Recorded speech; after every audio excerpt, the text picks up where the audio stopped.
So toxic, but I can't get enough. You're burying me. Yeah, you're burying me. You've got me hypnotized. Push me out of myself. You've got me hypnotized. Whoa. I can see, I can hear, going crazy for the light. It's got me hypnotized. You've got me hypnotized. Can get you out of my head again.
I always get caught off guard by the music.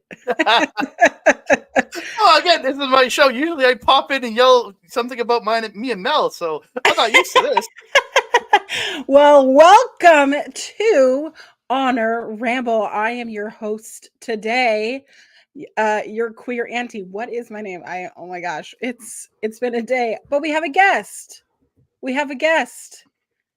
Introduce yourself for the kind people. I am Andre C. from Japanese Wrestling Update and Marvel Talk here on OLE, and I'm over on my own channel, Andre Mobile Wrestling Talk. Yeah, that's who I am. Oh my goodness. Thank you so much for coming on the show. We will miss Kyle tonight. He's off making his Hollywood dreams a reality. Hollywood starlet. Talk about Hollywood dreams. Astra Yeah. in the chat was just in Hollywood recently. So Hey. Hope you got some rest today there, Astrid. Yeah, she's been a busy lady. Listen, I just show up, talk about my ish. There's so much stuff in the back. So if you're listening to this on the replay while live, hit that like button, subscribe, put a little comment down there, participate in the live chat. We love to see you here, and attendance is mandatory. So if you don't show up, you're not coming to my birthday party. They're toning in the chats. Oh, hey, Aaron, love you. Oh my goodness, so much pressure. I'm a person that practices intros in the mirror before I start. This week, I feel like Ring of Honor starting late kind of threw me off. Yeah, it didn't, like, I'm trying to load it up because I think it starts at like 5 my time normally. Yeah. And I'm trying to load this thing up. I'm like, where is it? And it didn't come on until like 5. I didn't get into like 5:45. Yeah. It was, so I was coming home There's from the work. pressure. Yes, I expect nothing but a solid performance. Performance. My other tag team partner. Hi, Ed. Oh my goodness. Love it. Love seeing some good faces. But yeah, I get off work at like 4, so that I usually just turn on, whatever. I had to go to the office today, which we had like our fire alarms go off at work. That's the So worst. it was like we were standing outside. I'm like, oh, I have so much work to go. I have to get off at 4. I have to leave. Because I usually put it on my phone like a podcast. I'm listening to things, taking notes to myself, talking to, Ian Riccaboni and Caprice like they can hear me. Oh, I'm the same way. Especially watching New Japan. I'm like doing my own commentary to them, just responding to this shit. Oh yeah. But yeah, I drove all the way home, and it still wasn't on. It was giving me it was some beautiful faces. I took a Yeah. lovely screenshot. Beautiful faces. They were just like that for 40 minutes. Yeah, it was weird. Mm, I finally got it working, and it was like partway through the first match, and I'm like, "What? Oh yeah. no!" I don't know what was going on. I had to completely delete my app, re-download it, sign in again, which I always forget my sign-in email because it's from a long time. I should probably change it to my actual main email, but Yeah, I digress. I have that problem with stuff. I just changed updated my Twitter to one of the couple emails that I have that I actively use from the email that I haven't used in 10 years since I Uh, opened up that Twitter account. all right. What was your first? This is the Honor Ramble, by the way. So we ramble, and I have to know what was your first email address? Oh, so I growing up, I was a big Dragon Ball Z fan. And me and my best friend Christopher created our own characters in the universe. My guy's name was Chance. So my email was ssj4chance at hotmail.com. Wow.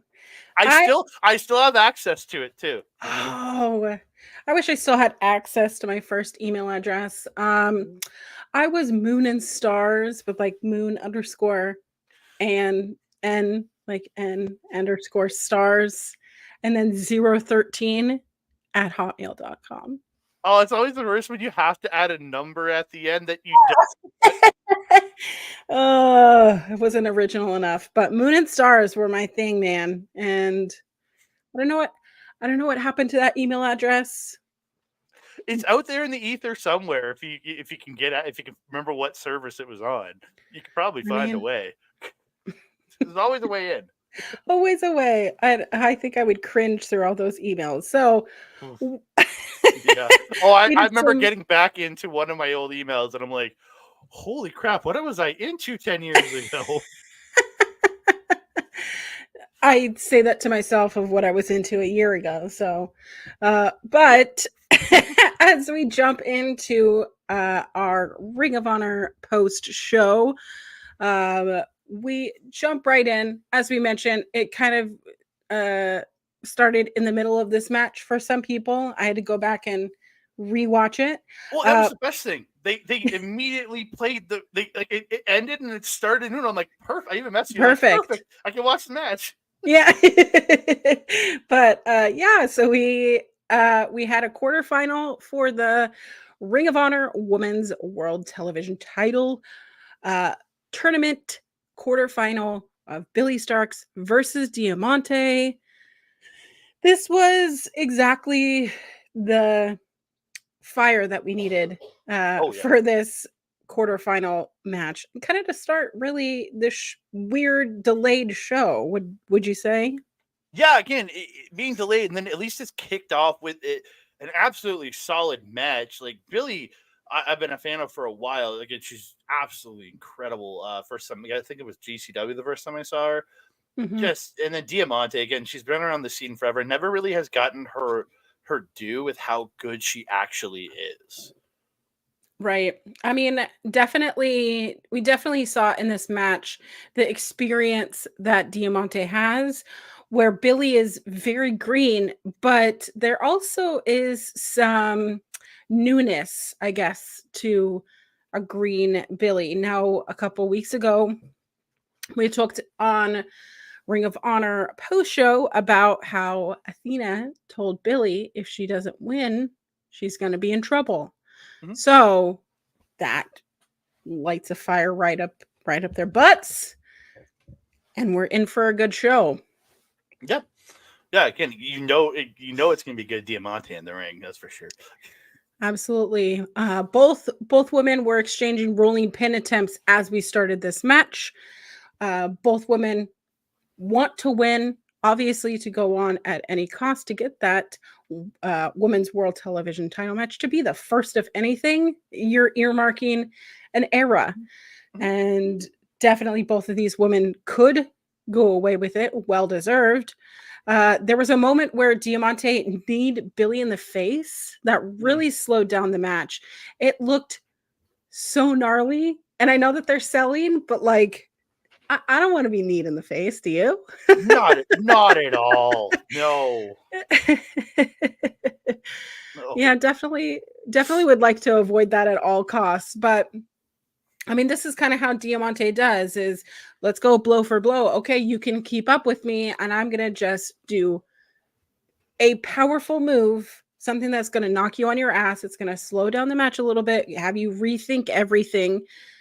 There was a couple moments in this match where Billy Starks was seeing stars. She just looked like there was the lights on and nobody was home. that overhead move that Diamante did early and Billy came like crashing down her head. That looked like That's a so taser. gnarly.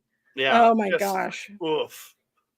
It was rough to see. But I mean, it just really, kind of nailed into the coffin that Diamante is not someone to just count her out. She is a workhorse of this women's division.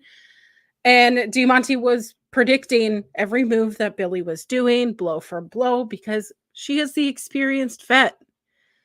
But there was a pocket that Diamante left open, which Billy hit this nasty lariat. And there was a nasty, I kept writing nasty in my notes for this backbreaker that only got her a 2 count. And I thought that was it. That was it right there. And the crowd certainly thought it was it right there. Yeah. But we come to the end of the match. Billy got in another lariat, locked in a half Nelson crossface to force Diamante to tap. What did you think of this opening match? I thought these two like tore it down to start up because like Billy, I don't know if she actually got dazed or if she's just really good at selling. Really good. I think I everything I've watched of her, I think she's just really good at selling, and just like Diamante, just so crisp with everything that it's the stomps, the chops just look like utter brutality. But there was one great spot in here. It's one of my favorite moves. Is Billy did that kneecap brainbuster neckbreaker thing to look. Oh, it looked like she just crushed her neck. Oh, I mean, they grow back at that point, right? They're salamanders. Yeah. You mentioned Dragon Ball Z, so Billy Starks is basically Piccolo, right? There you go. Oh my goodness. Some of those moves looked really brutal, and I know that it's selling and I know that it's part of the magic, but it definitely was a great match to start. I was really looking forward to seeing this match on the card. Mm-hmm. But yeah, Billy goes on. Who does she face? I have to look at the. It's whoever wins it was who wins the Abaddon and Martinez match. Oh yes. Oh my gosh. Which we will talk about shortly. I gotta look at this. I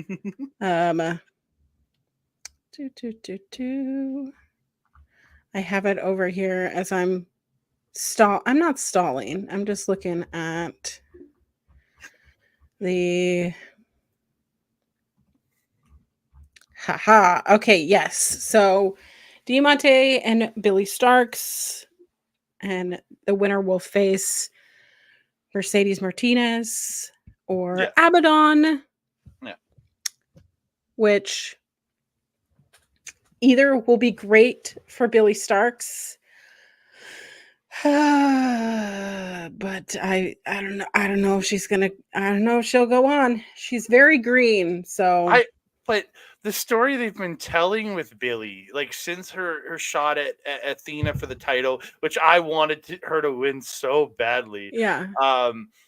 It's this story of like, if they don't go with her, it's like. Really? Like it's almost like you're kind of almost letting this everybody that's invested their time into this story. If she doesn't win this, you're almost letting everybody down in a way. Well, I mean, the stories that they've been telling for weeks, Billy Starks, obviously a huge one, Queen Amanada, huge one, Taya Mm, Valkyrie, huge one. This Layla Hirsch, you know, uh, Rachel Ellering, feud. Abaddon just absolutely scaring the bejesus out of everyone.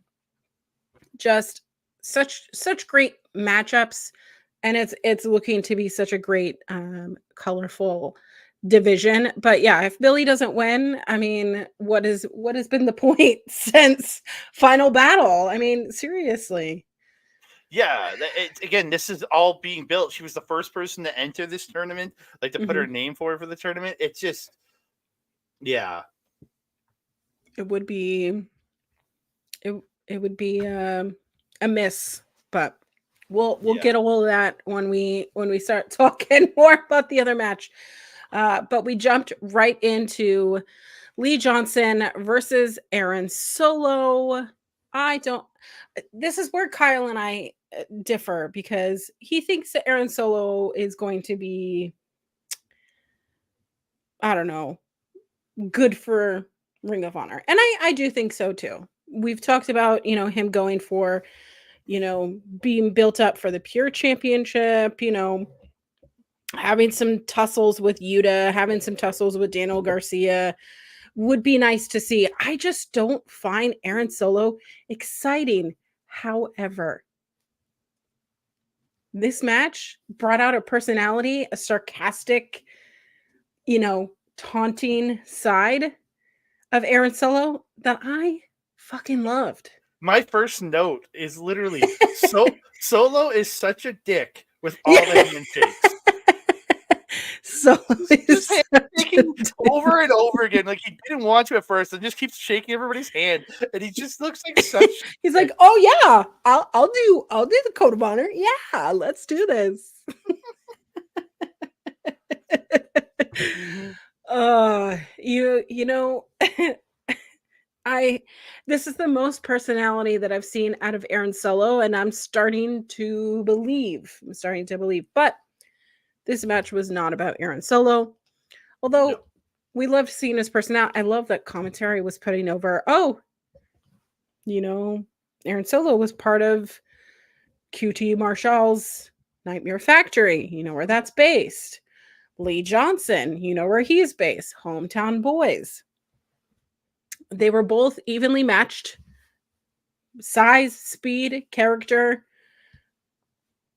Both men have similar styles. So this match was going to be good, but what is the story that's been telling? Lee Johnson is looking for his 7th straight win.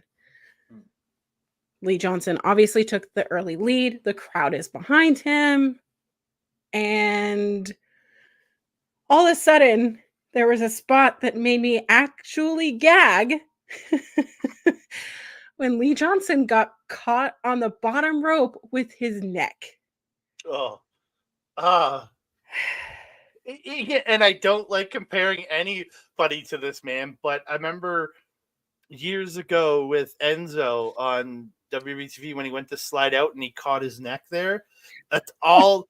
That's all I could think was that moment, and I'm like, please be Please okay. be okay. Be okay. Like, Just oh, I mean, these young guys, I know I joke about them being, being able to be salamanders and, grow back, parts, but we were talking about, you know, neck injuries and how it's if you hurt your neck, it's like might come back, no one knows. There's no mhm. timetable. It's not like an ACL or an ankle injury or a wrist or shoulder injury. It's You don't know. Yeah. So Well, any neck thing. What? like Adam Copeland, man, like he had to retire for 9 years to get him back to himself to a point that he could come back and work part time. Yeah. Like like and then you see what Kurt Angle did on his broken freaking neck, and it's just it's incredible what some people can put their body through. But the man, like from all reports, for years was rolling around in a wheelchair in between matches. Oh my gosh.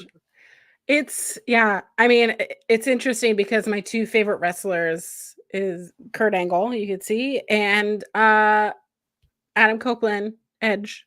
I'll always be known as the crying Edge girl. Yeah, dude, that night after Mania, I was crying, and I'm Yeah. just like, no, this can't happen. No. Yeah. That was absolutely devastating watching him retire, and then seeing Edge go, take that spear in the ring in SummerSlam 2018. Was like, oh, is there hope? What a nice little spot. Maybe. Is it 2018 or 2019? I think it's 2019 because he returned at the 2020 Rumble. Right. Oh, yes, Yeah. because then it would have made sense. Because, like, what, 6 months later? Yeah. Which had me sobbing like a baby in front of a whole bunch of people who weren't really wrestling diehard fans, who were like, "What? Who is this? What's going on?" Because his music hit, and I'm just, ah. Oh, I've had a few of those moments in my life, crying at the wrong moment because of wrestling and people looking at me like I'm completely insane. But it's like Oh. it's what makes me feel emotionally. It's what our mothers and grandmothers watched their stories and got emotional about.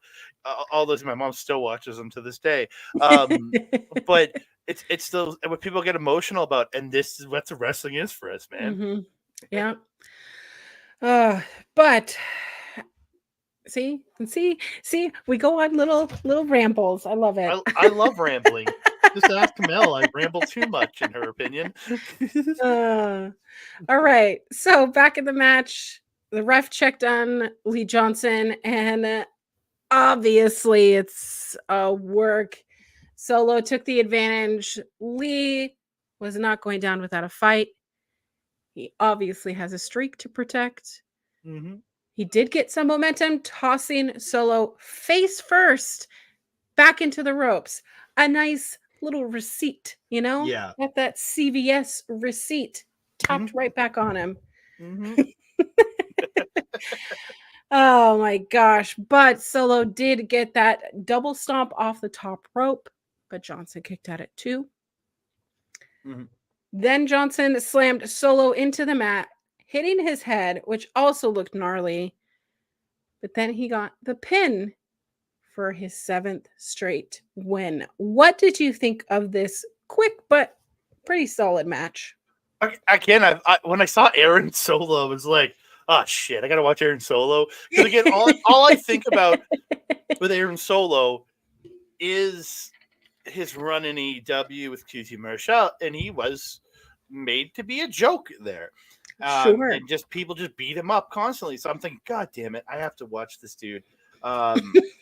And I was like, dang, this dude's come a long way. But Lee Johnson, man, I've been watching him for a while. Dude's incredible. Like, again, I used to have that feeling with Lee Johnson. Like, Lee Johnson, he's going to get beat up. But then, like, these two came out. I'm like, okay, so these two, and once I started going, I'm like, okay, this is good. And it really got me into it. I was like, ooh, let's go. Absolutely. I was surprised. I mean, like I had mentioned, Aaron Solo was not tickling my fancy, but he came in with some personality, which made me care. Mm-hmm. I liked that sprinkling of assholeism. I liked the sarcasm. Commentary even mentioned the sarcasm. But the match served its purpose to further boost Lee Johnson. Lee Johnson is in my boys' stable. He is, probably not going to win a major champion. And if this or major championship, and if that happens, someone clips this. Thank you. Thank you. I didn't know 20 Lee years Johnson. from now. All I can think of myself is I didn't know Lee Johnson was one of the boys. Yeah. He's my boy. If he is in my boy stable. Yeah, I get you. I get you. Oh my gosh. It's one of those things that you collect those little guys along the way, and you root for them, even though you know that sometimes they have no chance. But For me, that's Stardom and that's Waka Tsukiyama. Yeah. You can't. She gets built up and then she just gets crushed, and you're like, Oh, yeah, poor baby. yeah, Oh, every but time. well, this show is. I mean, we have a bunch of matches, and I know that Kyle usually runs down the card at the beginning of the show, and I did a horrible job of doing that. So, It's Kyle, fine. if you're listening, I'm sorry. But we're jumping match to match to match, which is great. It kind of sets the pace for your long show, Mhm. but Well, I was even earlier today. I clicked on last week's episode, and it was like, ooh, 49 minutes. Ooh, this is yeah, good because I know there were some really long episodes at one point. Thinking, okay, this we're gonna yeah, get I'm able to get this done in an hour, no problem. And then I start watching this, and I'm like, oh, okay, 2 hours. Okay, I get this. 9, 10. Yeah, 10 matches. Oof. Oof. 10 matches. We've only talked about 2 of them.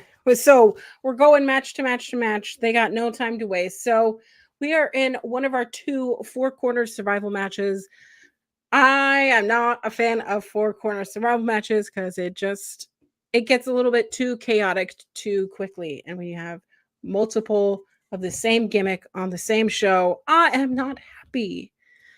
Yeah, especially if they were doing one, I'll give it to them. You know what I mean? But when you're doing 2 Absolutely. of these multi-person singles matches, it just gets to be just too crazy, and it's just. I think everybody in this match did very well, Right. but it's didn't need to be there. Could it have just been Layla crushing one of the or Kiera beating Robin Renegade in a match? Like, Right. yeah. It could have been something a lot smaller. But here we are, a four-corner survival match.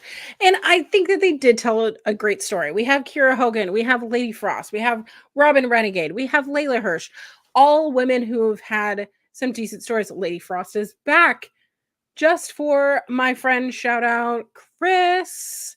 Chris is Lady Frost's #1 fan. I didn't know who Lady Frost was for a very long time and almost embarrassingly long. But I mean, I also found out that she was the person who lost to Asuka in like 10 seconds. back Yep. back when Asuka still had her streak, but Yeah, it wasn't that was NXT, I think. It was on her NXT streak, I think. mm, I think it was on a Raw Was it a episode. Raw? I thought it It was was, NXT. it was a Raw episode. It was when they were building her for Oh. Mania. Oh, to build her to get beaten by Charlotte. Absolutely. Ugh, Charlotte overrated as fuck. What? Wrong show, but agree.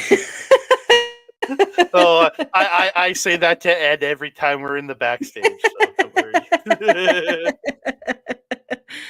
Oh my gosh. Okay, so we have this four-corner survival match. There was a code of honor at the beginning, and then it turned into punching, which I love violence. So Robin is the largest of all the wrestlers inside the ring. I assume that she's going to put her size advantage against everyone. However, Kira Hogan, Lady Frost, and Layla Hirsch are going to use that against her. And they kick her outside the ring. Yep. Which, like, isn't that like, the table philosophy kind of? You build the table, you naturally go through it, right? So if you Mhm. naturally are, I'm the biggest one, I'm going to overpower you all, that's foreshadowing your Mhm. death. Very much so. Very much so. Yeah. Yeah. No, again, and Robin's great, but again, they really work to say like, no, us littler people are not taking your shit. Absolutely. Rightfully so. You little people. I can't relate, but you little people. I'm one of them. I'm one of them average people, average tall people. I'm only 5'8", so yeah. Wow, I'm over here being a behemoth over here at almost 6 feet tall. There you Gonna go. stomp on everyone. See, I would be the one thrown outside the ring. My height used against me. I guess so. I guess so. Rude. Absolutely rude. Okay. But Robin's outside the ring. And as we go back into the match, we're left with Kiera Hogan. We're left with Lady Frost. We're left with Layla. They're just blow for blow, taking turns, move after move in this ring. I made a note to say Lady Frost always amazes me because she just looks so elegant while conducting violence. Mhm. I Very much wish I so. could do that. But the first near fall went to Lady Frost over Layla, nope, over Kiera, but Layla broke up the pin. Layla used that for her advantage to try to lock in a sleeper on Lady Frost to end the match early, but Lady Frost used an eye poke. Boop. Mhm. Which pure comedy. But this match just kept going back and forth, which is what these 4 corner survival matches are. It is a showcase of talent. It is telling the story, but it's supposed to distract you here so that there is another flying move happening over here, back to back to back. And I really think that these women really handled themselves very well during this match.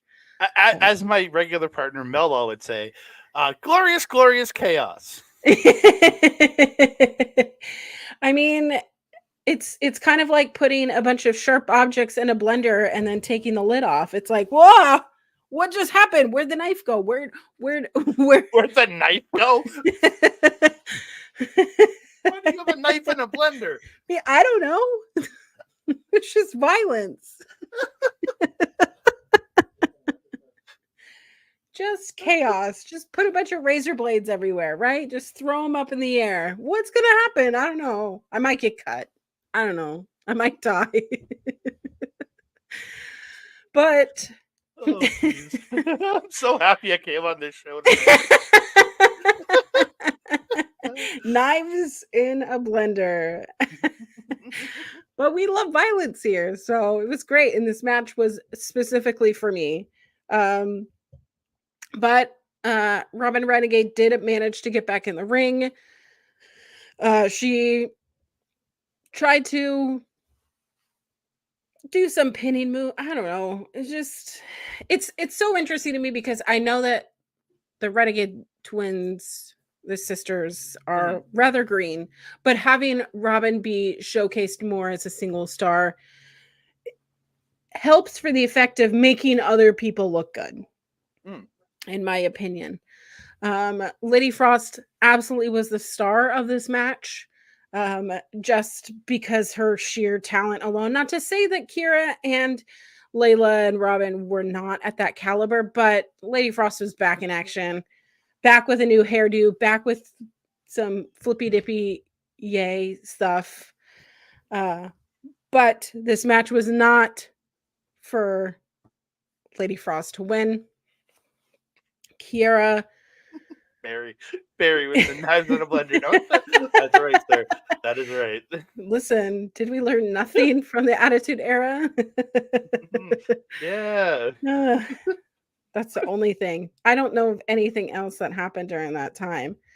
But Kiera hit her face the music on Robin for the 1, 2, 3. All in all, a great showcase of talent. It's a great rewatch, served its purpose, makes Kiera look like, I don't know, Fairly strong. fairly strong. Not necessarily.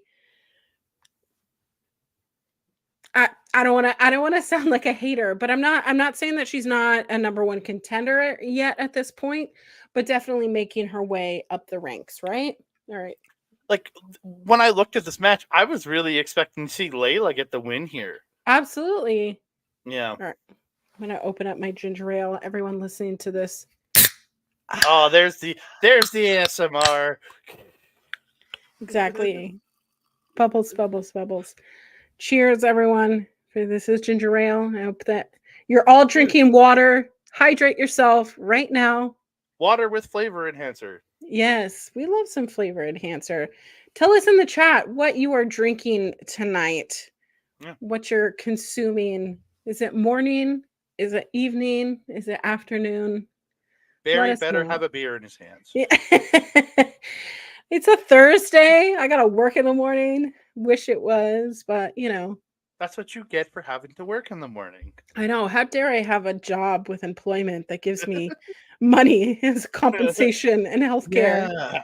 How about what? Yeah, that. Yeah. Yeah, I mean, you're in Canada, so like you get health insurance whether or not you have a job or not, right? But I get better health insurance if I have a job. That's true. I don't get that luxury. Oh, I hate it here sometimes. All right. So we have our first backstage promo. I'm having fun. Are you having fun? Oh, I'm having a blast. Like I said, I'm so happy I came on this show tonight. 40 minutes in. All right. We have our first backstage promo of the night. Griff Garrison. Who the fuck is Griff Garrison? And Cole Carter. Who the fuck is Cole Carter? That's my question. I know. Was he the guy that got let go of NXT? Yes. Yeah. Okay. So I thought I was like, I think that's Two Dimes, but I'm not sure. Yeah, exactly. But they cut a backstage promo ahead of their match tonight against the Best Friends before Maria Kanellis. Is it Maria Kanellis Bennett or is it Maria Bennett Kanellis? I think it's Maria Kanellis Bennett. All right. Tell me in the chat, everyone. I think. Right. But Maria told them that they need to take advantage of tonight's match because they're looking a little bit like losers. Maria is still holding that Serpentico mask as we head into the next match. My thing, but she's calling them her baby boys. It's just like, come on. Hello, Bobby. Bobby, Hello. What are you drinking tonight? What are you drinking tonight? I'm gonna guess he's got 3 shots of Jack Daniels and chasing that with a Corona. Oh my God, that sounds terrible. I know. You're drinking OLE? That's very weird. Papa Smokes. Hello. Hey, Papa Smokes. Drinking tonight. That's the theme for tonight. Drinks. Hello. All right. So we're jumping into kind of our first squash match of the night. This is Athena versus Aisha. Aisha, yeah, it was just Aisha. Aisha, or something like that. Yeah. Well, we weren't here long enough to figure out how to properly say her name. This match is a prove your ground match. It is not for the title. Oh, we like all those people, right? And then Papa, just a good old beer. I like that. Oh, but if Aisha could last 10 minutes or pin the champ, she would earn a title shot. So we got a good prove yourself here. Nice cup of tea. That's a nice berry. The pink with the pinky out, like when in doubt, pinky out. Proper British cup of tea, you know. Oh, but this match is just a ragdoll match. I don't think that Aisha thought she would win it at all. I don't think anybody thought she would win it all. Called it. Yeah. No, like when you see, like I've seen proving ground matches in the past when it's somebody who who does mean something, yeah, there's a chance they're going to go that 10 minutes and we're going to get a really good athletic match.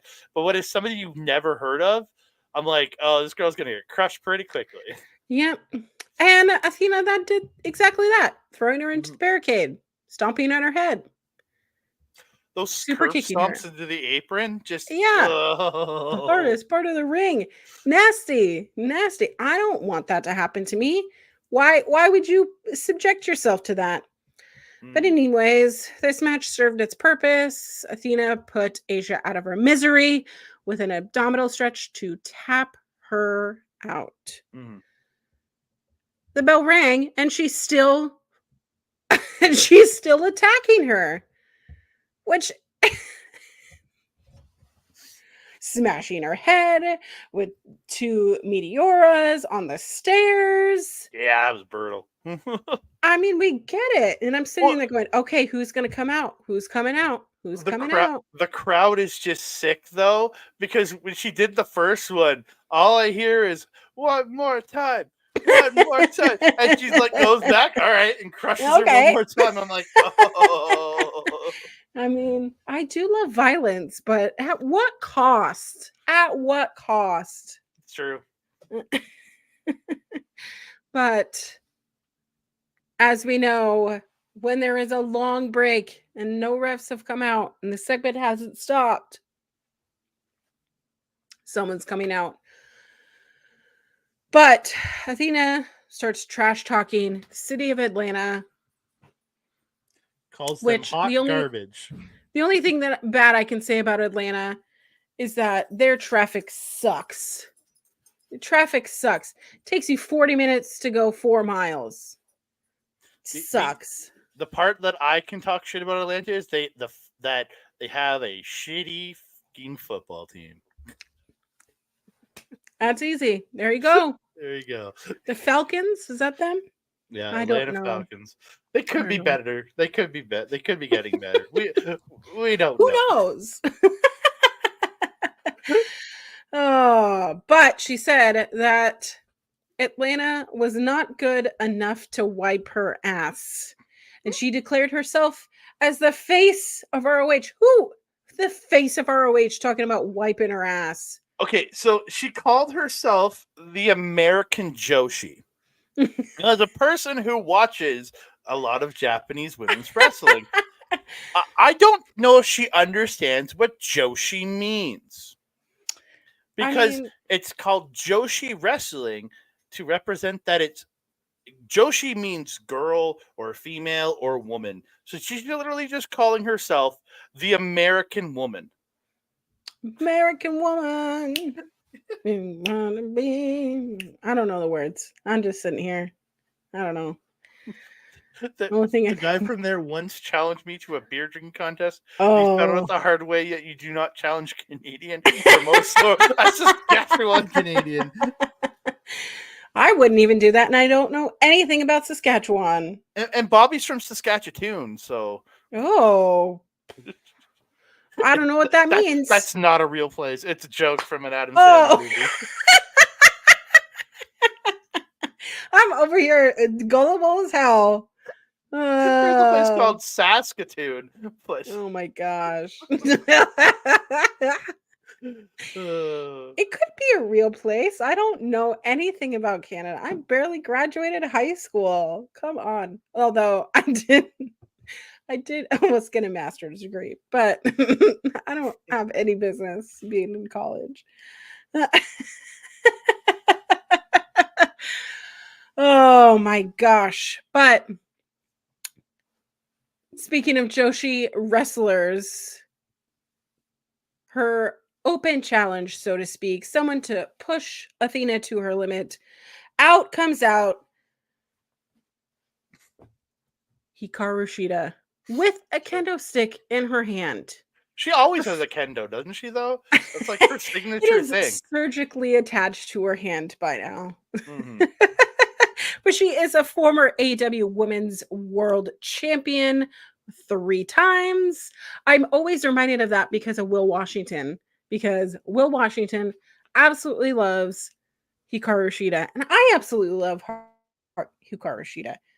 This match that they're setting up? Hell yeah. Dude, 100. As soon as I heard the music, I'm like, oh, super. This is like guaranteed. I'm watching Supercard of Honor. Like, Yeah, it's just absolutely. guaranteed it. This put it on main event, but like this is what will. I mean, what is it going to be? $29,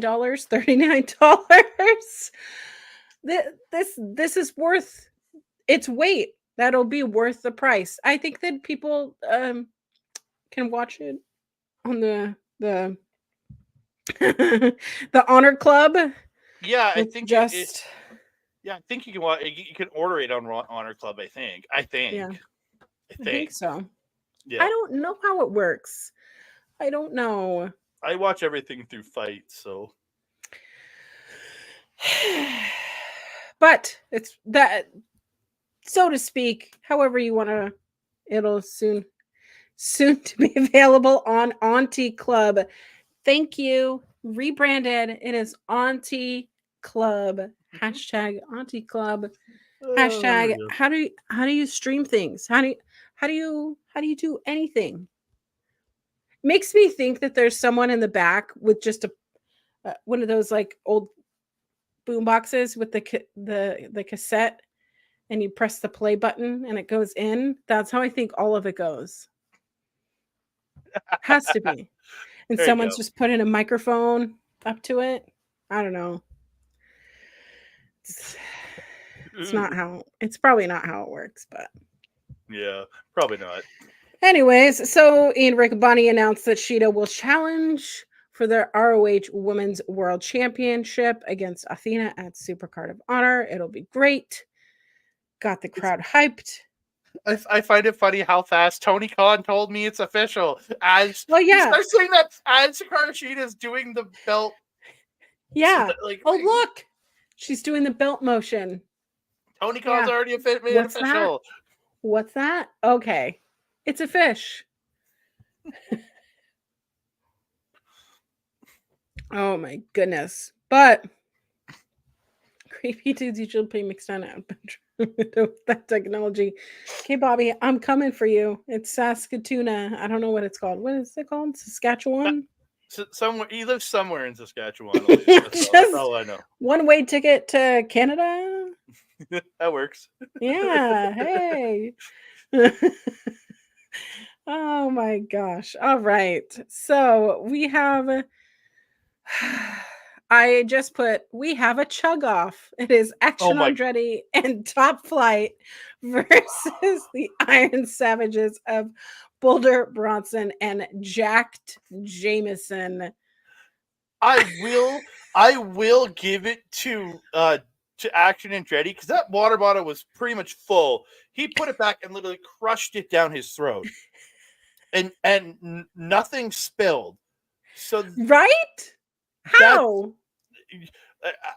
He can chug, man. Like he got to be able to like open his throat and just force water down. It's like I don't understand it, but it was impressive. I'm not gonna do that tonight, and neither will you. Cheers. No, that's not gonna work. That's the hard bottle. Yeah, you try to do that with a hard aluminum bottle. Break my teeth. Yeah. Oh my gosh. It's St. Patrick's Day on Sunday, so I might have to get jacked on Jameson Irish whiskey. Listen, honestly, ginger beer and Jameson, I could sip those all night long and fall off my chair and it'll be great. Sounds like a good time. Oh my gosh. But the chug off happened. I don't know. It was great. Aubrey made Action Andretti the winner. It was a well-deserved break in between what is going to be a long show.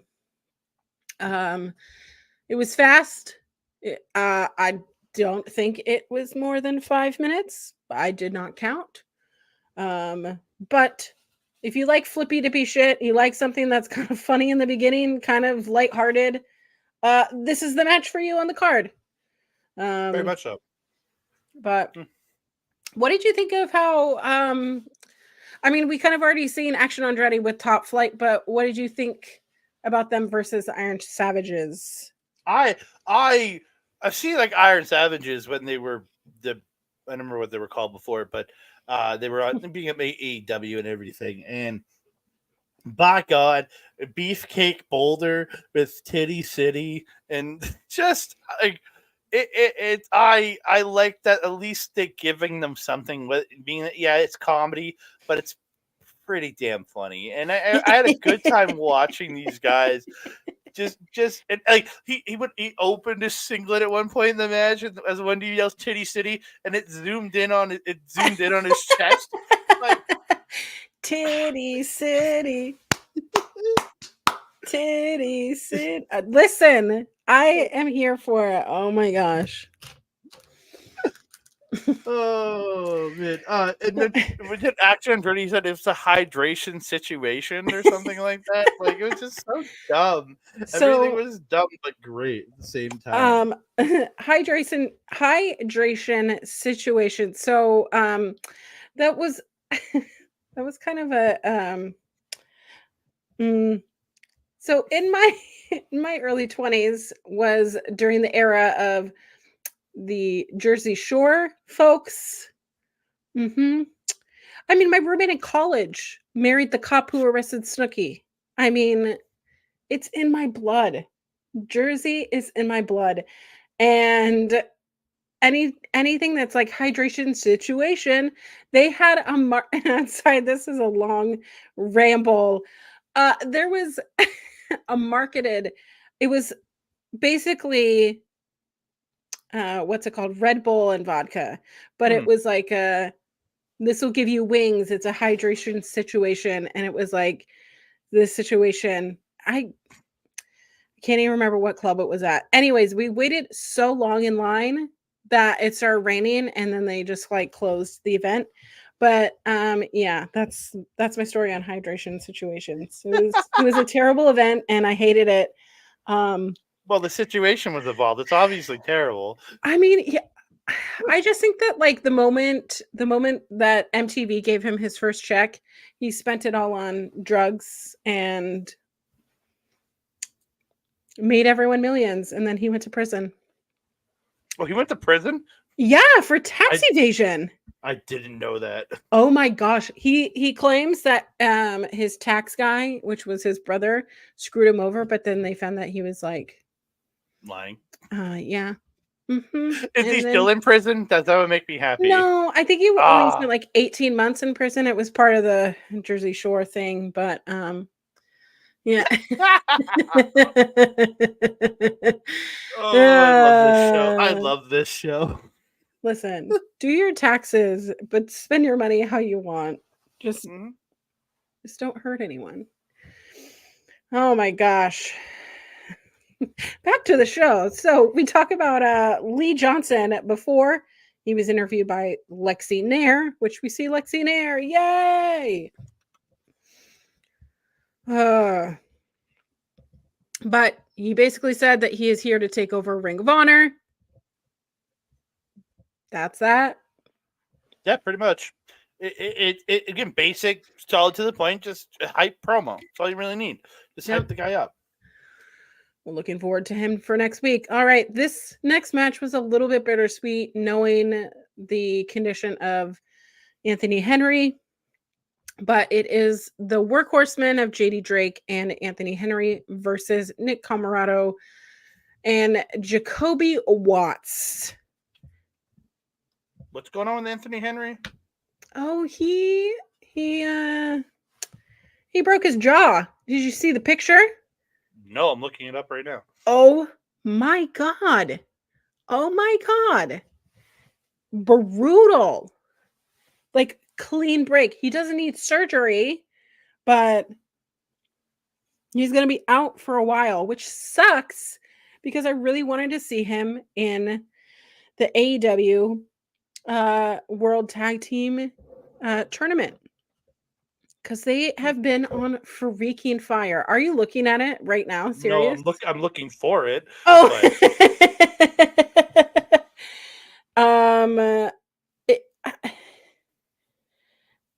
That's also a thing I don't want to fuck with. Did he share it himself? Like, I can't find it, but whatever. Oh my But gosh. goddamn, that's brutal.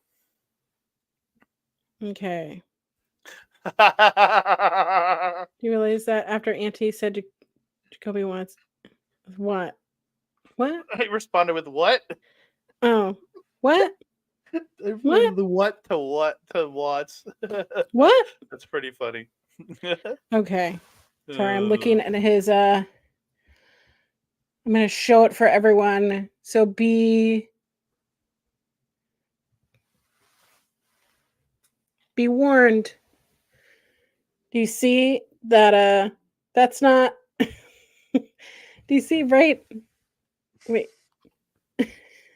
This is so ridiculous. Right there. That should not be separated. That should not be separated. That should not be separated. That should not happen. Dude's gonna have his jaw wired shut for like 6 months. Jesus. Oh my gosh, but he doesn't need surgery, so That sounds bad. yeah. That the TM, I don't know what a TMJ is, but I don't know. I just know that it's up here, and that sounds like the worst kind of separation. But I'm sure, like, eating solids is out of the question for a long time. and for a guy in his like condition, not being able to eat the right foods, like, oh god, I know. Especially with how trim that guy looked on this show. I know. He looks absolutely insane. But anyways, it was a great match. I mean, bittersweet to know that this is his last match for a while. But Nick Comoroto and Jacoby Watts tag for the first time, which is kind of great. I love Nick Comoroto. He's a really nice guy in real life. So, but you kind of notice that they're kind of an oddball pairing. They're not familiar with each other yet. And JD Drake and Anthony Henry know each other like the back of their hand, which is it sounds very romantic. Very, my heart will go on. Do do do do do do do do. I'm here all night. Okay. But this was the match of the choppity chops. This is what I love. I love screaming when the chops happen because I can feel them.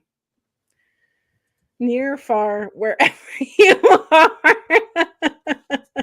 I need someone to make me an image of JD Drake and Anthony Henry at the edge of the boat. Just remember, you're talking about a song about one of the greatest Canadians of all time to a Canadian and a Canadian in the chat. So I need it. I love it. I sang it at my fourth grade talent show. There we go. I'm not a Canadian legend, so yeah. I will get you their thumbnails. Oh, I love it here. Oh my gosh. All right. But make sure JD is his head's on the girl in front. Oh my gosh. Oh, but both Canadian legends, Ed. Listen. Funny enough, one of my best friends is going to Ireland just to see Shania Twain in Ireland, which I think is why go to Ireland to see Shania, but okay. I guess it's her excuse to go to Ireland. Sounds like a fun time. I love Ireland. It's nice. Oh, but we love the choppity chops, chopping their teats off. Loved seeing that. Loved seeing big boys do big meaty men shit. I didn't really have that much to say about this match because I think I was so enthralled by the beauty of these men. It really wasn't that long. It served its No. purpose to put the workhorsemen on top. There were some in tandem cannonballs going on during the match, which was beautiful to see. But Anthony Henry got the pin. Jacoby Watts was never even in the match. Yeah, he never entered. And then at the end, he like starts calling Camarado brother and is like holding up like what I assume is his Bible, and like it's like, okay, so we're getting this dude's starting his own church. Okay, then Camarado's gonna be his first disciple. That's the way I'm taking this. Exactly. It was kind of like, wait, commentary mentioned it, and I was like, oh yeah, I guess. And like Riccaboni said, we haven't had a chance to vet that book yet. Like, okay. What? Oh my gosh. Oh, so good. Great match for what it was. So we jump right into when Lance Archer's music hit. I don't know. I'm just so conditioned that when Lance Archer comes out, that someone's going to be on his shoulder, just being absolutely decimated before he comes into the ring. I'll say I love this man for all the destruction he has reigned in Japan. Like, Yeah. just every time he walks down the ring, just beating up young boys and the ringside attendants. It's just, man. I mean, I every like, and I wrote down, everybody dies, and so will Darian. poor Darian. Oh my gosh. But it is also good to see Jake the Snake Roberts accompanying him again. Sorry, I'm not yawning. I've just been up for. No, you're just letting the air escape your body. That's all it is. Yeah, that's what it is. It's not a yawn. I'm not yawning. My eyes are crying. Please. Okay. But it's great to see Lance Archer. Great to see Jake the Snake. The squash match, if there ever was one. I just love seeing Lance Archer on my screen. I want him to throw my body into the wrestling mat. Listen here, I'm almost a married woman. I can't be.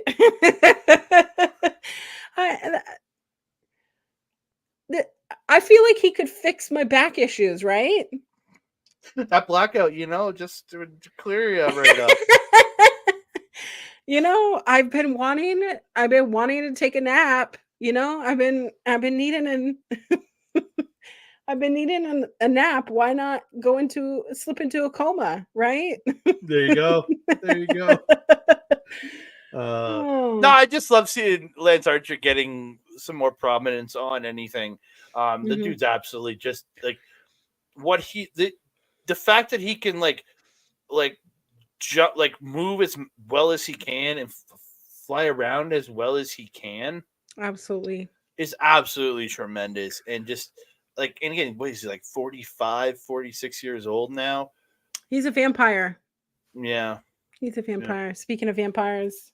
Oh my God. I think somebody just appeared out of nowhere. Someone appeared? Who appeared? Yeah. Who appeared? Ah!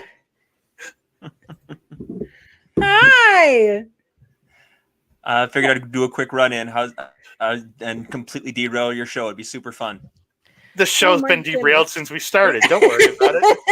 We're an hour in and we're not even halfway through. We're over halfway through. There's only 3 matches left. Oh, okay. We do have 3 matches left. Okay. Sorry. Bobby helped. Don't worry.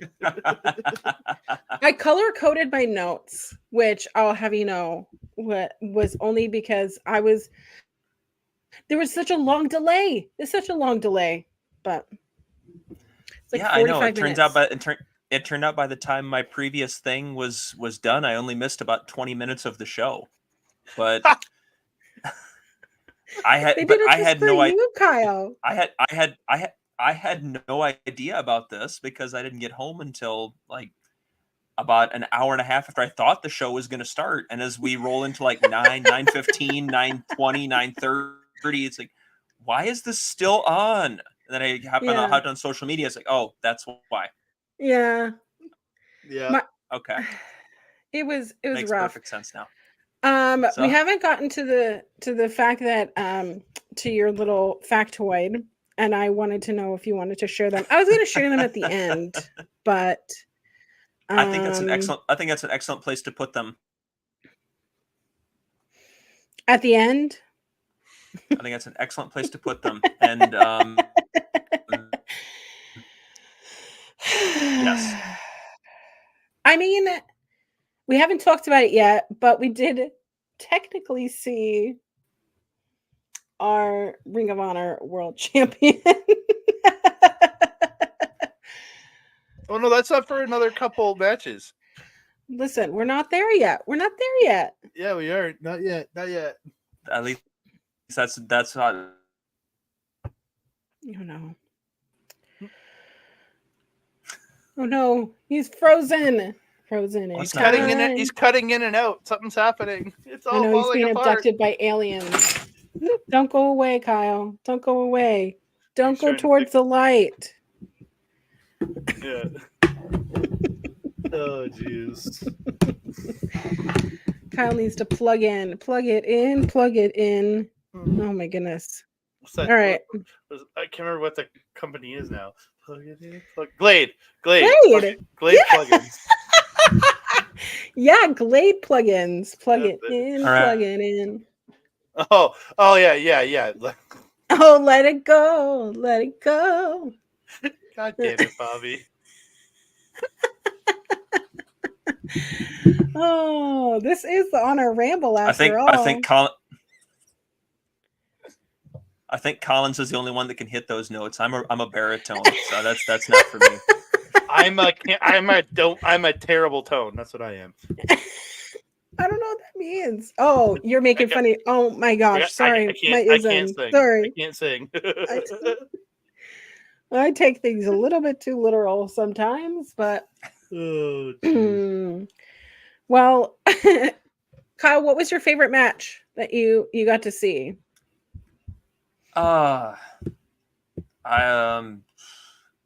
Probably Diamante and Billy was up there, and Aaron Solo and Lee Johnson was actually a pretty darn fun little match. I'm kind of sad that we're not talking about this tonight because you had mentioned Aaron Solo, and I'm like, Aaron Solo.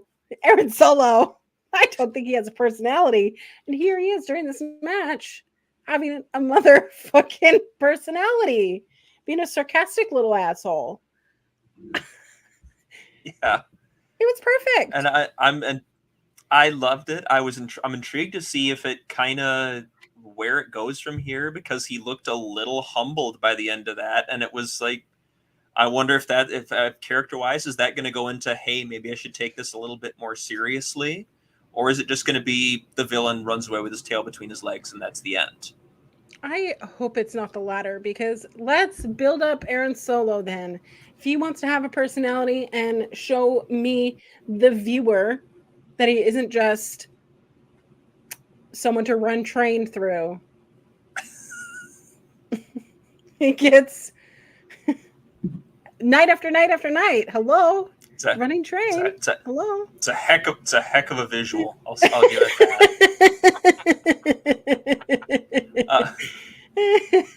I heard that euphemism a year ago, and it's the visual stays and it applies here. So, and I think we talked about this about Lee Johnson at one point though as well, where Lee's got the moves, he's got the athleticism, he's got the energy, but why do I care? Well, and I think like that's another question with Solo too, and I think they can both answer it potentially given the opportunity, but I mean, in due time. But okay, good. I was right. I was freezing again for a second there. I might have been. You were. A little bit. So I don't derail you too badly. Since we just got out of Lance Archer's squash, was there anything that you wanted to mention about that? No, just a it's a squash? squash. It just came in and came out. Love seeing him. I was just happy to see Lance Archer. Love seeing him and his tramp Yes. stamp. I miss the tramp stamp. And Jake Roberts making his Ring of Honor debut. Oh, this is his debut. I love that. With a punch. I love Jake the Snake. Oh yeah. Oh, I've met him twice. He's such a chill dude, man. Up here, he's come up here a couple times, and I have a friend who used to be a friend of his back in the Stampede days. It's funny because when he was in his heyday, he looked like my dad. So whenever I'd watch wrestling with my dad, I'd say, "Dad, it's you. It's you. Dad, it's you." Nice. It's not my dad. He's not my dad. He looks like my dad. But do you have anything else to contribute as we jump right into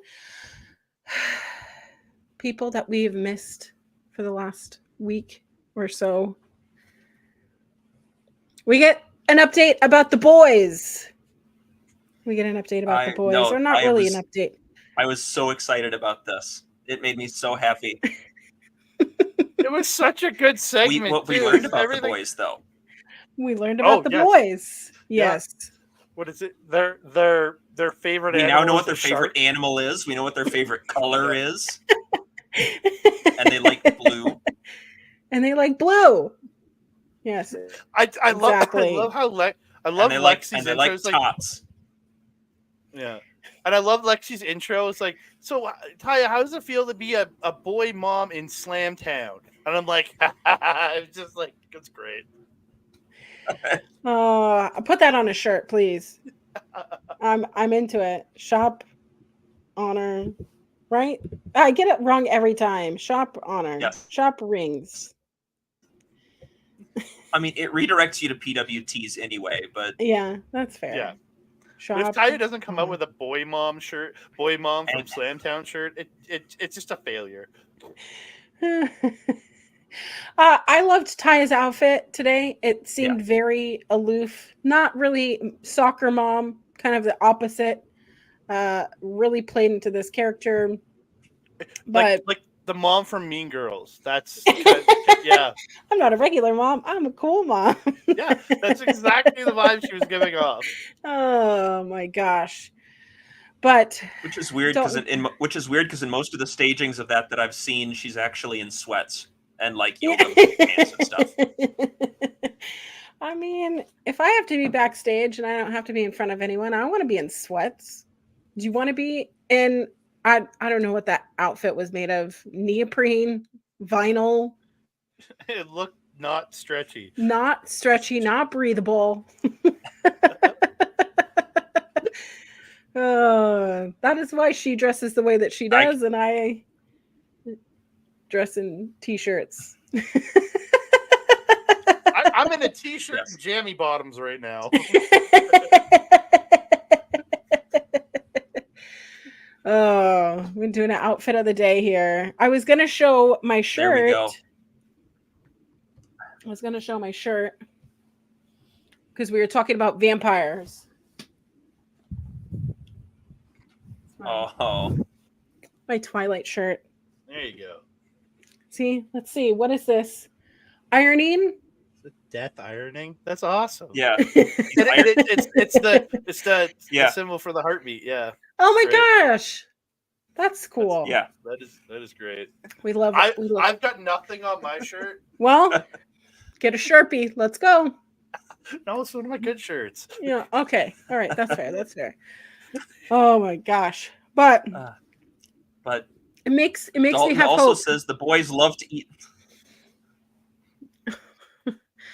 Dalton says that the boys love to eat scones. They eat scones all the time. Oh, is that what he puts in his hand? And Taya corrects him. They like tots. They like tater tots. Yeah. Exactly. I don't know. I don't I feel like you feed baby birds scones. No, I loved how I don't unhinged that Dalton has become since losing his boys. He's just like so incensed. He's like, ah! It's so good. He's It's so been good. unhinged. He's been going unhinged for a while, and now he just fell off the cliff a little bit. He had that one thing that was still keeping him sane is gone, and he's like, His ah! boys. I know. But I just love that everything ended in yelling and screaming until security dragged Dalton Castle away, which leaves us on a good note. Bad note, a note to see develop later. Hey, the boys are with their dad on a mountain learning how to be men. That's where we leave off. Did y'all have to do that? I very much did not. Yeah, go on camping trips with your papas, your grandpas, your fathers. A couple times in my life, I went camping with my dad. Most of the time, I went camping in my life though was through like cadets and Cubs and Scouts. That's when I went camping. Yeah, we never went camping until we actually had kids. And I grew up in Michigan, so not a lot of mountains. I'm in Alberta, so lots of mountains. Yeah. And Bobby was the little fisherman. Oh, that's cute. I feel like we need to see a picture of little Bobby now, whether it's in the group chat or somewhere else. I think we need to see little Bobby with us. He was holding the fishing pole, yeah, and he was also in Boy Scouts. I love that. I had many camping trips. A lot of me being left in the woods alone, mostly because I'm a wanderer. I just aimlessly wander, and then where's the group? I don't know, and then I cry. But yeah, that tracks, right? Yeah. All right, so we're jumping into another ROH Women's World Television Title Tournament quarterfinal match. This is Mercedes Martinez versus Abaddon. This was probably my second favorite match of the entire show.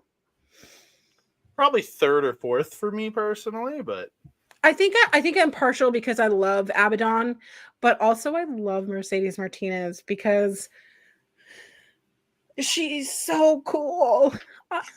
And she kicks so much ass. And I don't know, it was like, okay, spooky shit. How is someone who is a striker going to go up against this spooky thing? And the way that both of them gingerly like went up to each other, knowing that they know how the other one had to get to where they are now, right? They've been studying each other. They know each other's weaknesses. They know each other's strengths. And it was like this little tinge of, oh, is Abaddon not as confident here? Is there some sort of hesitation? But we see Abaddon controlling the match, pummeling Mercedes on the outside.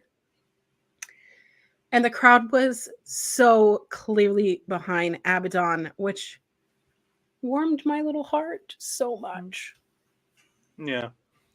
Everybody get behind Abaddon. They are awesome, man. Like like just that when they first debuted in AEW, I was like, God, no. But I've seemed to have gotten over my scary makeup phobia that I used to have. So they didn't seem to bother me in this match.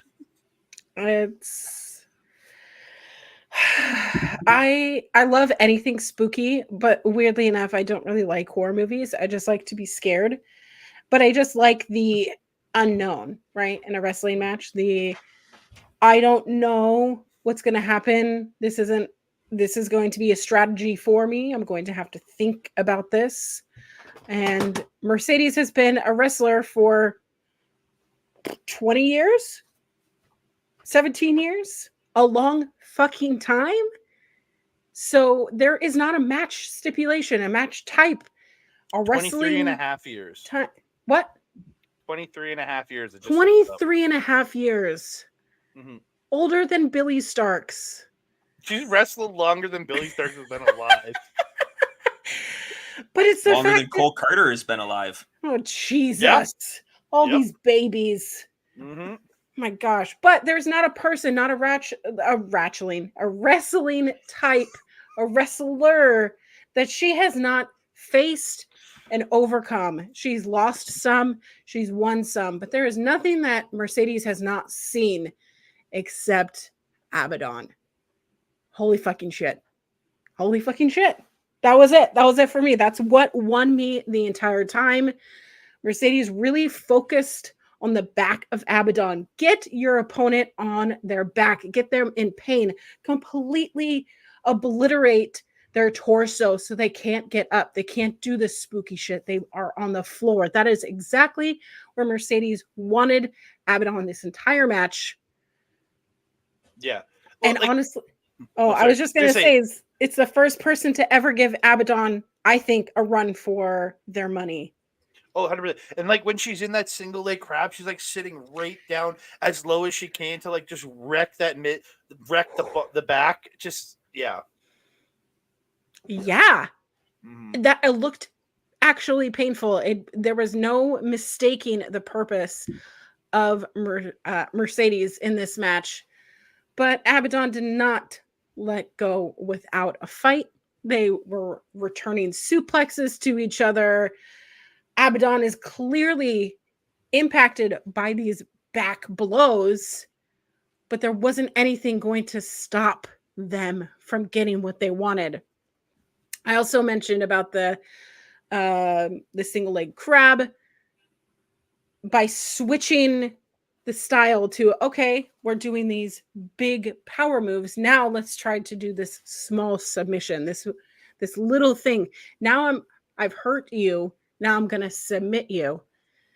And Abaddon made it to the rope to break the hold, which I kind of was surprised that Mercedes like kind of let go without like being a little bit heelish, because that's clearly the role that Mercedes was playing in this match, right? The crowd is clearly behind Abaddon. But needless to say, Abaddon tried to go for a DDT on the ring apron. Mercedes blocked it. A huge, massive knee to the face, which we talked about face moves earlier, which ouch. Mm-hmm. And it all in all was just Mercedes came into this match going, I don't know about this opponent. I'm a little bit nervous about this opponent. Abaddon really doesn't seem to have a weakness other than, some of the larger stars in AEW. Abaddon's been pretty dominant. And here Mercedes is changing up how she's going about this match. And you see Abaddon absolutely lose their goddamn mind and bit the arm of Mercedes Martinez. I mean, sometimes I get frustrated, but I don't bite people's arms. Mm. I'm gonna get mad at you all, and I'm just gonna bite your arm. But I mean, dogs do it, right? They get confused, right? Animals do it. They get hurt, they get Oh. confused. That's why Yujiro Takahashi bites everybody, because he's a dog. Oh, that makes so much sense. I assumed it was because he was confused as to why he was still getting booked. Yeah, that also is the case. Why that guy's still in wrestling, I don't understand. But there is some tomfoolery as we get to the end of the match. Someone, a hooded figure, had to come out from the outside and hit Abaddon right where she has been getting blow after blow all night. Kidney area, I think. I don't know. I'm not a medical doctor. Just right there. This stunned them, giving Mercedes the easy 1, 2, 3. If that's the way that they want to do it, this is fine by me. This is why this match was so great, because both competitors gave everything that they had, and it wasn't enough until a hooded figure had to come and just put a wrench into it. I can't think of a euphemism or whatever. Just had to insert themselves in. Now, if that doesn't scream heel, I don't know what does. But that hooded figure walked up the ramp to Mercedes Martinez and revealed to be Diamante. You mean the person who they've been together on screen for the last several weeks or months? And I know, but you think it's going to be a clean match? No, you don't. Come on. You bring your friends in when you need to take on the supernatural. I mean, to be fair, if I'm fighting some sort of a juiced up zombie, I am absolutely bringing anyone who's dumb enough to come fight with me. 100%. There's a couple movies about that. So now the question is Martinez going to start changing now that she's been bitten by Abaddon? Oh no. Everyone's going to have this spooky makeup, and then everyone is just going to be zombified in the back. Look at my... Listen, Ed. I like my matches clean or very, very dirty. No in between. That needs to be clipped. No. Oh my gosh. But it was a great match. I loved it. Probably one of my favorites of the entire tournament. I knew it was going to be good. This was fun. Listen, it's no longer light outside. Kyle, when we started the show, the sun hadn't even gone down yet. Oh, it had for me. The sun's gone down. I'm on the East Coast, so it is Auntie after dark. You thought it was risque before. Yeah. Ain't seen nothing yet. Yeah. Oh my gosh. All right. We are almost at the end. This is my least favorite stipulation. We all know that. It's another 4-quarter survival match. Commander, AR Fox, Jack Cartwheel, Slim J.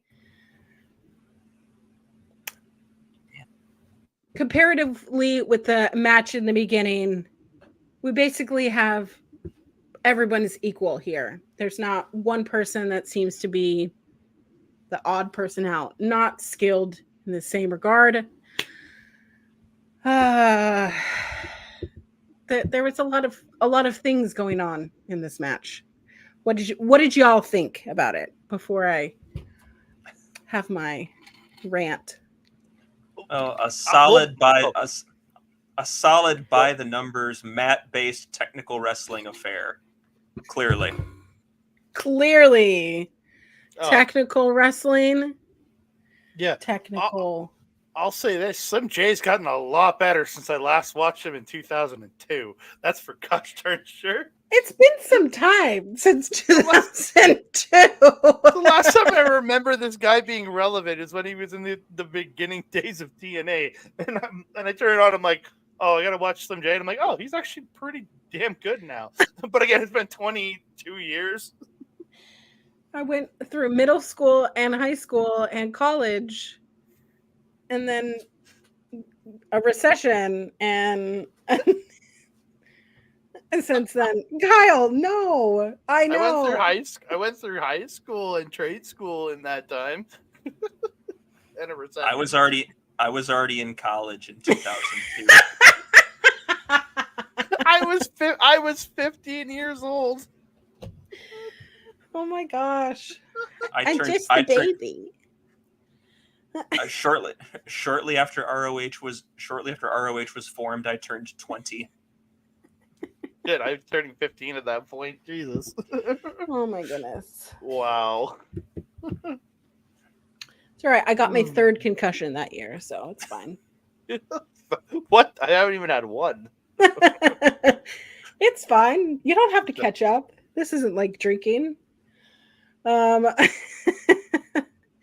Listen, I get it. Everybody here is older than me. I'm just a baby. I'm sorry. And I say that as a baby, as someone who was born in the late 80s. I'm not a baby, but I am a baby. I'm just baby. Okay? I'm just baby. I was born in 87, so. Oh, see? Our lovely baby auntie. Baby auntie. Well, That's Ashton was 10. See? Astrid and I are akin over here. There we go. All right. So yeah, this four-corner survival, there was a lot of action that happened. A lot of flippy dippies. I love seeing Jack Cartwheel.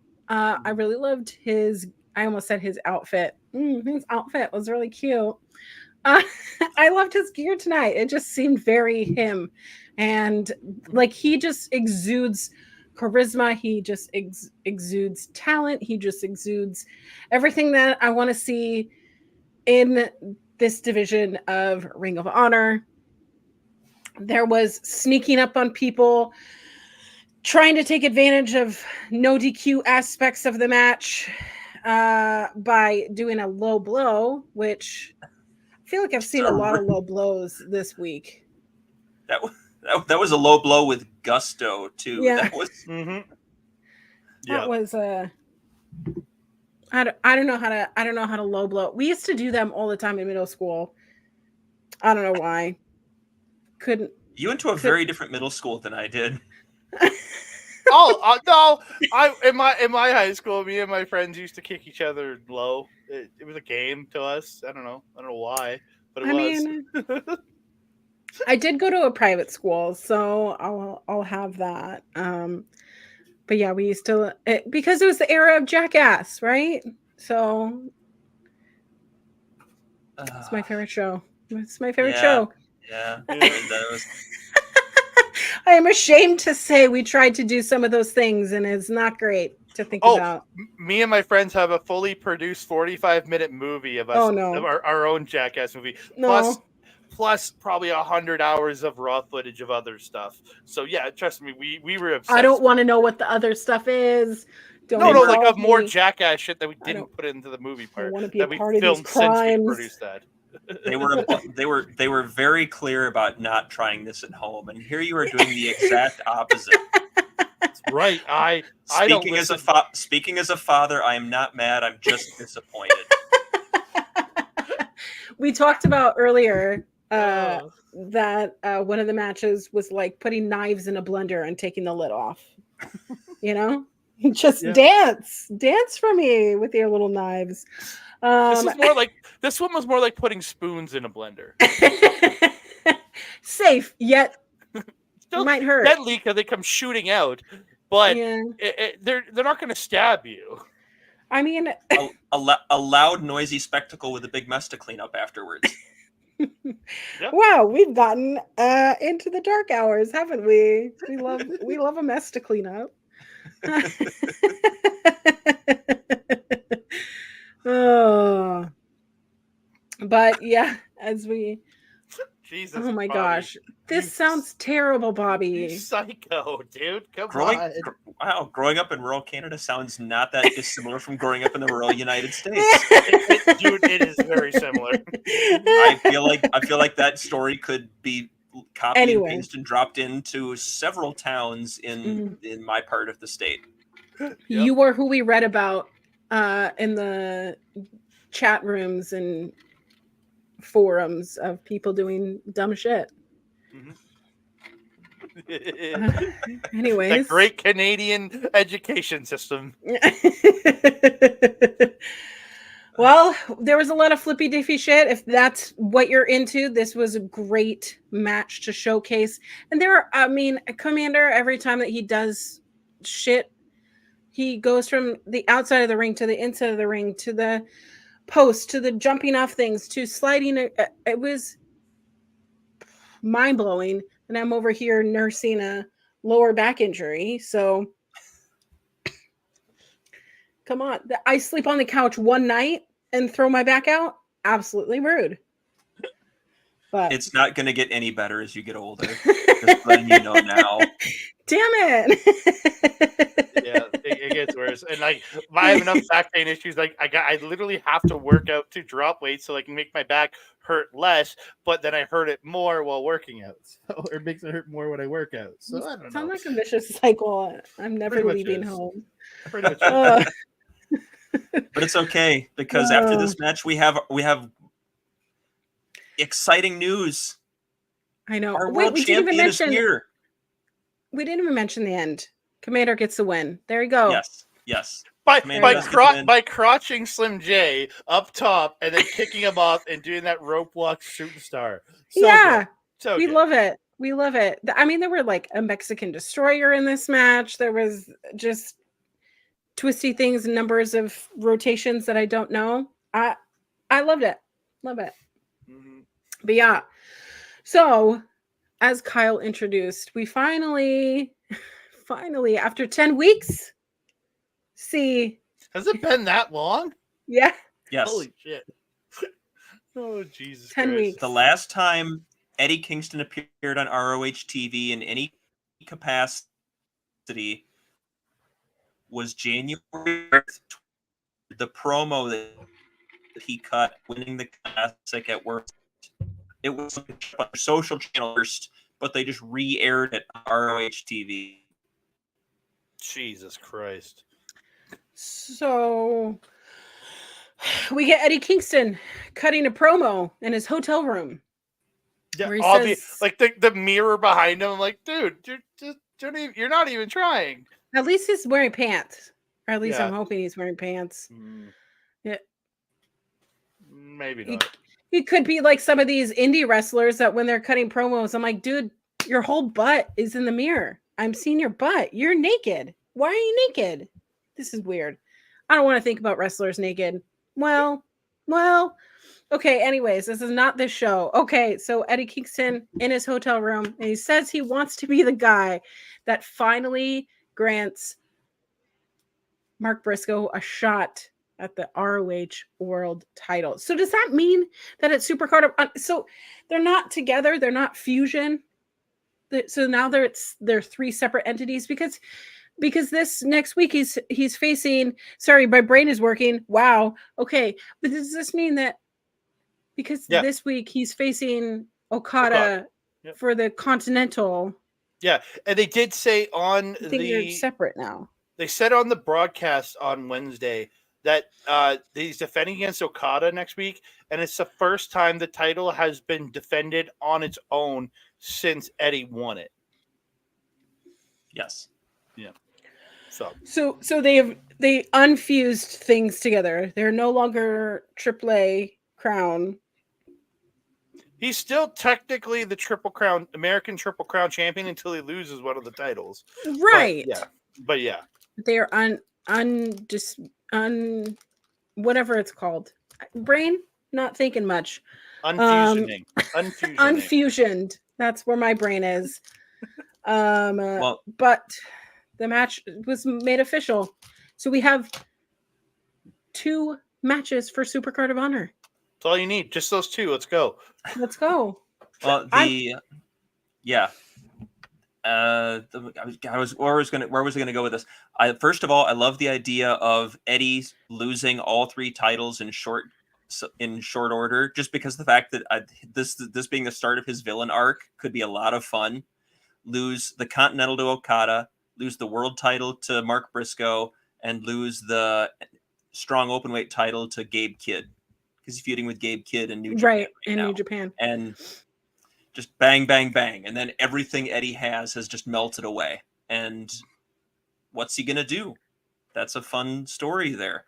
That'd be sweet. So Eddie Kingston, for the last couple months, has been training with Nick Camarado, like, in the gym, where, like, Eddie Kingston has the body of the everyman, right? He is every man. He's the guy from Yonkers. I lived in Yonkers. I lived off of Collins Street, which that's where I sealed my fate when I rented my little room. It's on Collins Street. That's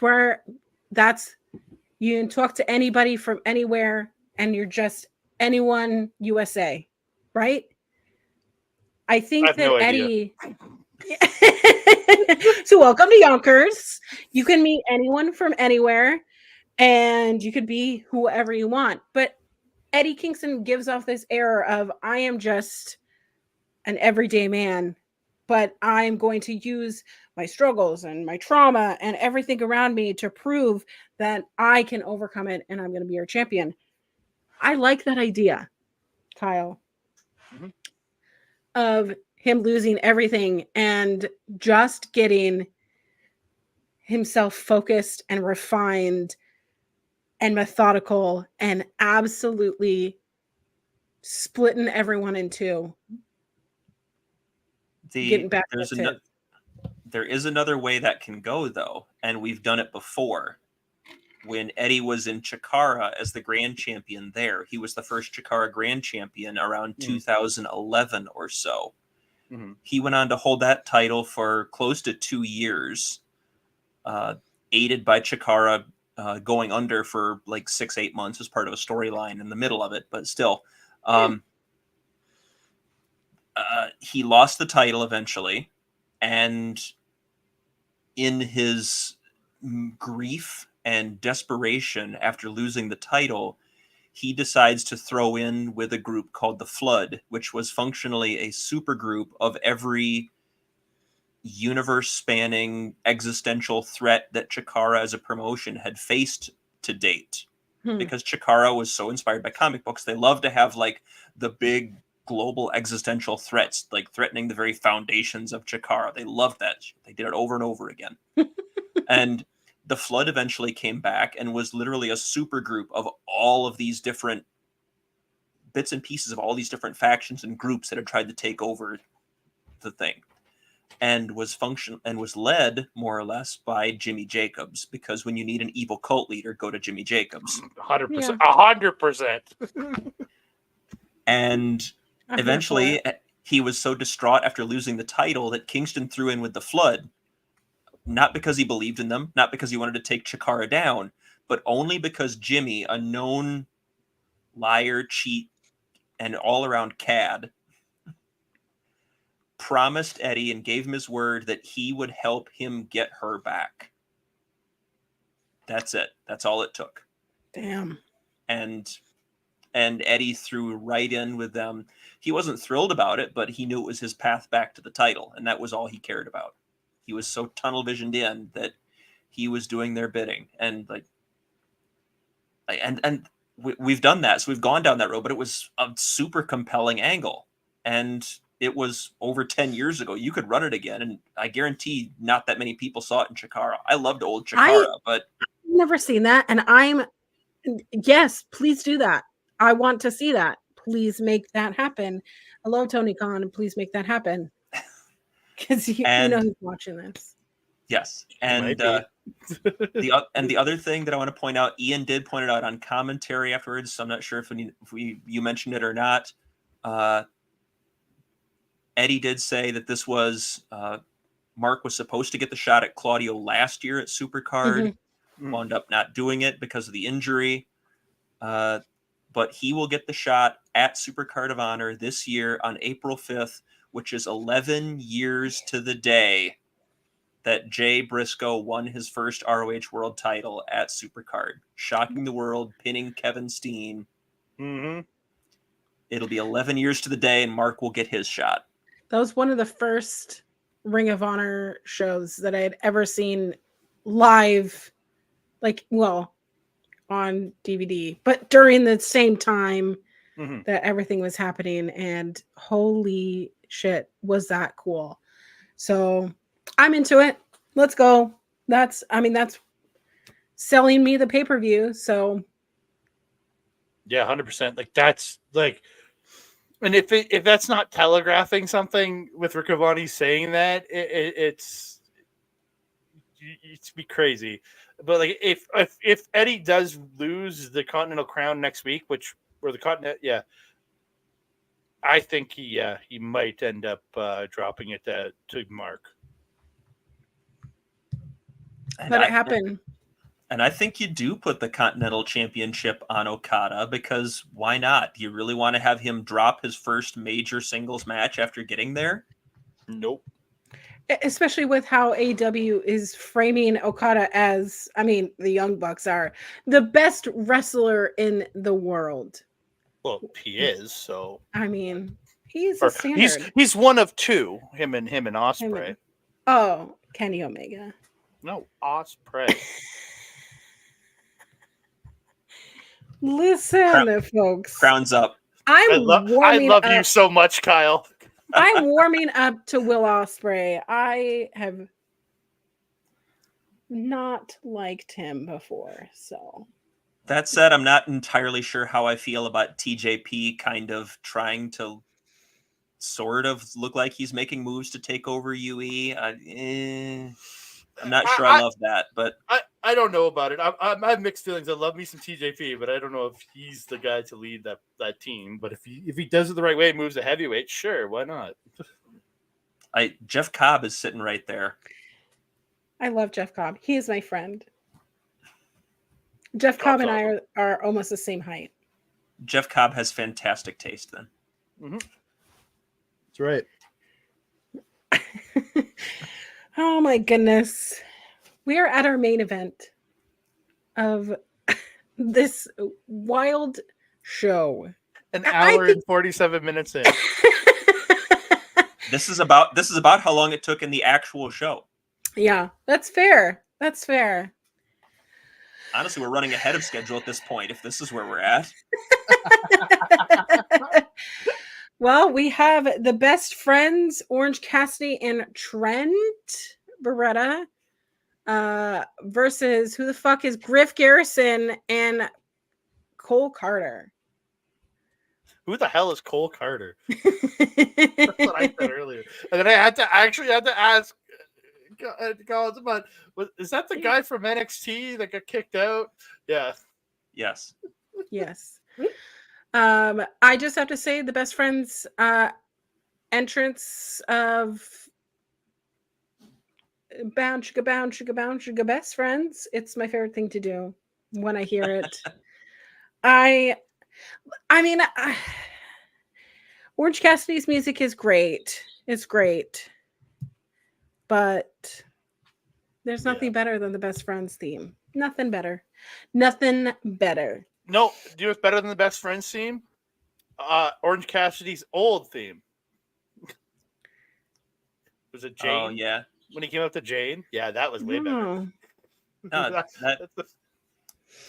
His original theme was "Where Is My Mind," isn't it? Where is my mind?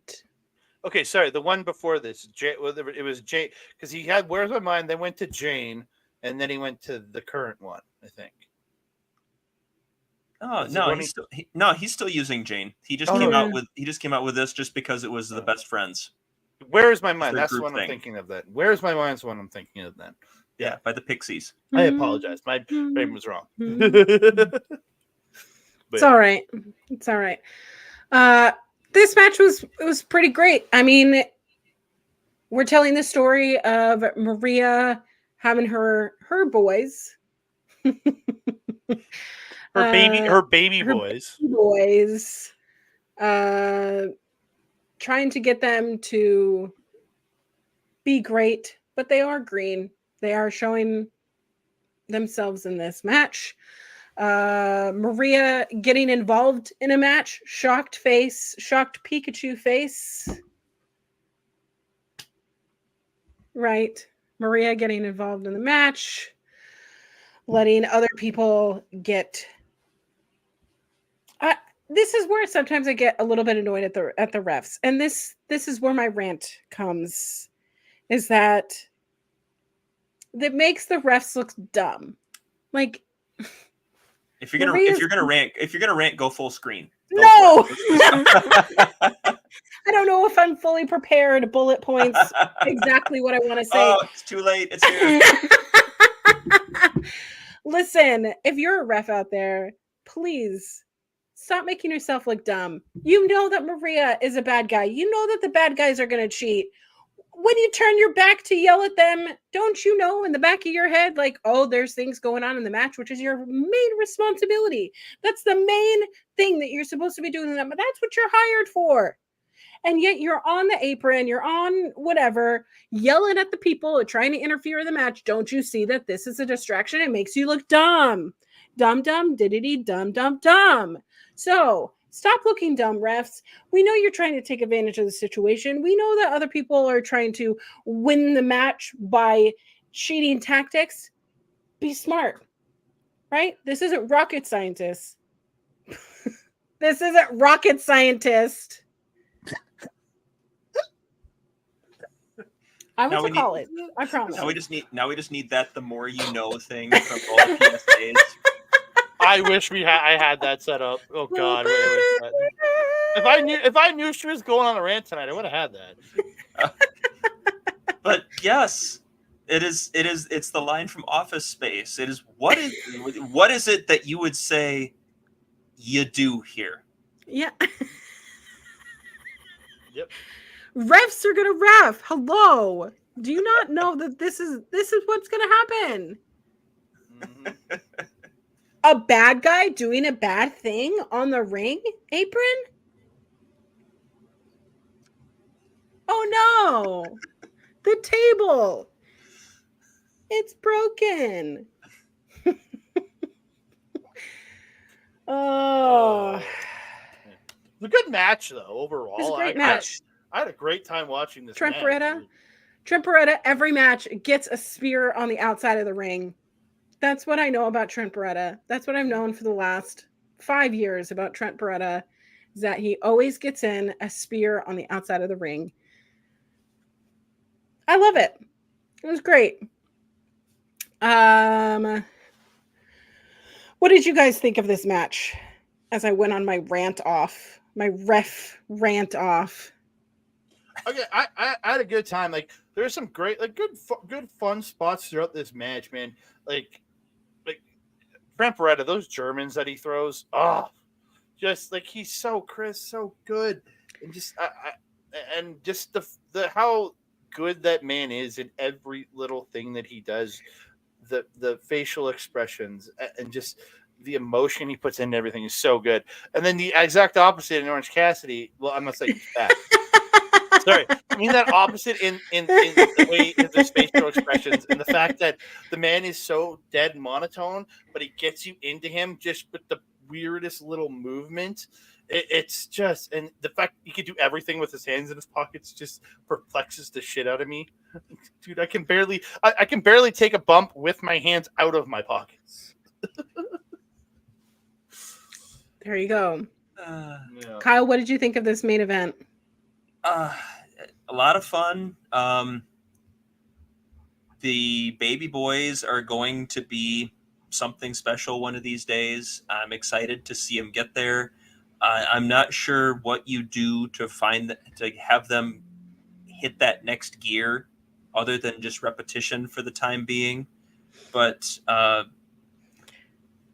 because the Maria distraction bit will only get you so far before I don't want to see them become, and this is going to be an extreme example, Andre, but you'll appreciate it. I don't want to see them wind up House of Torture style, where you just dread everything that they do second. Because there's going to be 50 Maria's going to be in there every time, yeah. A billion referee distractions and this, that, and the other, and nonsense and garbage, and but like there's something there with those two, and I think there are pieces that you can build around, but I feel like you're going to have to heat them up pretty soon here, especially because you've already got Maria doing you've got to start winning something, you've got to start taking command of your career kind of things, and I hope that. So here's my thing. I think that Griff Garrison and Cole Carter, yes, are babies. Yes, it's going to be a while for them to be something legitimate here, forced to be reckoned with. But they are very akin to the Kingdom in the fact that they are very talented when given the opportunity. And I think that Maria does see that in her beautiful little eye. But something's going to happen, something's cooking, and I'm ready for dinner. I think we're all ready, right? Well, at the end of the day, they're going to have to lose to Angelico and Serpentico. Serpentico's got to get his mask back. They've got to close that circle. Well, but beyond that, right now the Undisputed Kingdom are firmly in the heel camp with the tag titles. So it's going to put a bit of a cap on where they can go. But you can do something with them, and I'm whether you turn them babyface and have Maria just give them the boot and find another young team to manage, or I like the idea that Maria is just trying to find a good, reliable car, but she just keeps finding some lemons. She's a mom, right? She's got to find a good car, good, reliable car to get us through A to B into those championships. And she's got a lot of stop starts here. Got a little lemon. But as predicted, the best friends get the win. I don't know. That's how it went. Orange punch. That's that move. Sorry, I was reading orange. Orange punch. I didn't finish my notes. But yeah, finally, Orange Cassidy. I love watching him get in that orange punch in. But yeah, after the match, Angelico and Serpentico hit the ring. They're trying to retrieve the mask that Maria has been holding. And more low blows. They almost got it. Almost. Well, he turned his, you'd never turn your back. So he turned his back to the guy who's beating up to get his mask back, then turned his back to Maria, who is well known to low blow people. And she low blows him. So Angelico goes, "Oh, I got to save my guy." And the other guy low blows him. And it was just Well, to Serpentico's defense, he's either going to take a low blow from Maria or probably an elbow to the back of the dome from Griff Garrison. It could have been a low blow from Garrison, too. Yeah. Which one would be worse? I don't know. I don't have that. But I imagine I would rather, I don't know. Would you rather? I think the elbow would be worse because it could cause some brain damage. I mean, which brain are we talking about here? Like this one.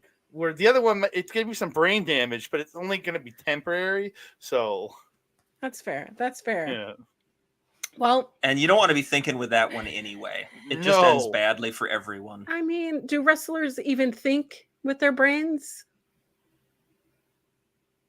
Come on. They think just as much as these freaking refs.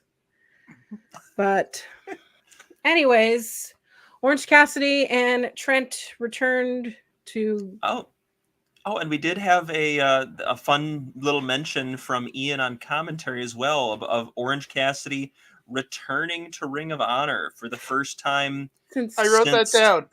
2009. Since 2009. Yep. He made his debut in the early episodes of the HD Net era during that run of ROH. The best part is this tag team partner's name, though. Yes. Leslie Butterscotch.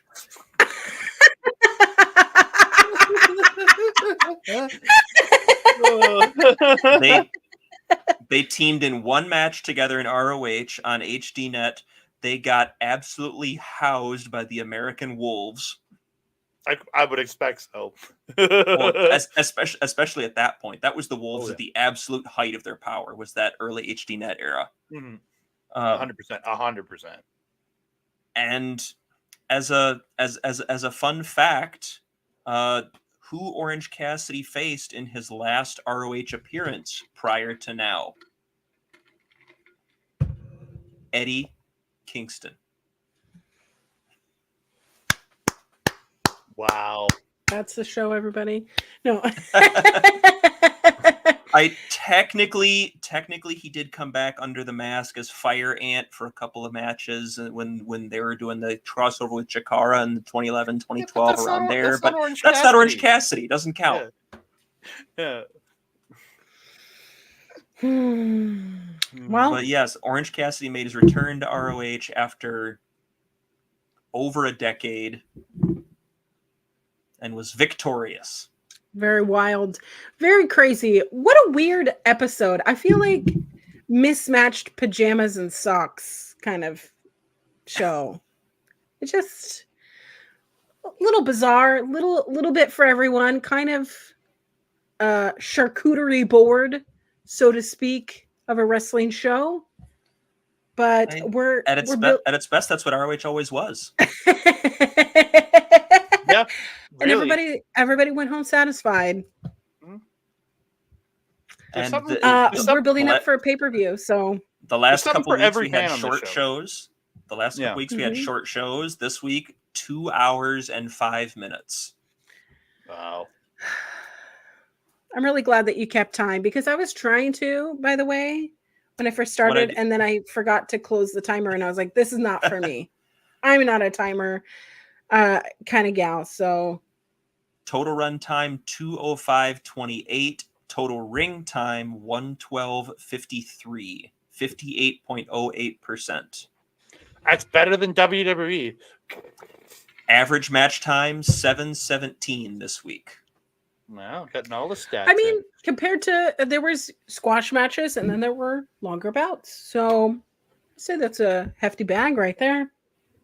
But of them, the main event went 10:58, and the opener with Billy and three matches went above 10 minutes. Diamante and Billy Starks went 11:46. Aaron Solo, Lee Johnson went 10:19. And our main event, I had at 10:58. There we go. My favorite matches, all longer than 10 minutes. All right. So what did everyone think of the show? I've called it a charcuterie board of nonsense. Let's have our guest rate it, grade it, whatever you want. I would give this show a solid B- if we're going with the letter scale. Again, there was nothing bad on this show. Like again, everything I watched, I had at least a good time watching this show and everything I watched. And it's a B- is a decent grade. I think. I don't know. I grew up in the number system, so I have no idea what the letters do. So I'm just guessing B- is a decent grade. But it was good. Again, but nothing like nothing was like, wow, I would call somebody and tell them to watch that. Like, you know what I mean? So that's why I kind of put in that B- territory. It's there. It's good. But there's nothing to write home about on this show. But it was a good show. I had a good time watching it the whole couple hours I was watching this. Kyle, what did you think of the show? I'm probably falling right in that B- area as well. If it weren't for the fact that we had our world champion finally show up and set that up, and we had a women's world championship match set up for Supercard, it would probably be in the C's somewhere, just because of the fact that the wrestling was just solidly average, aggressively average, as I've said before, is a use that term for it. Yeah.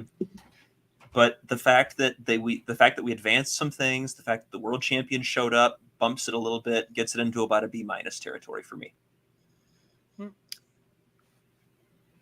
I feel like that's the same. Last week, I put the show akin to a grilled cheese sandwich, right? You got some good pieces of bread on the outside, but some Kraft cheese in the middle, right?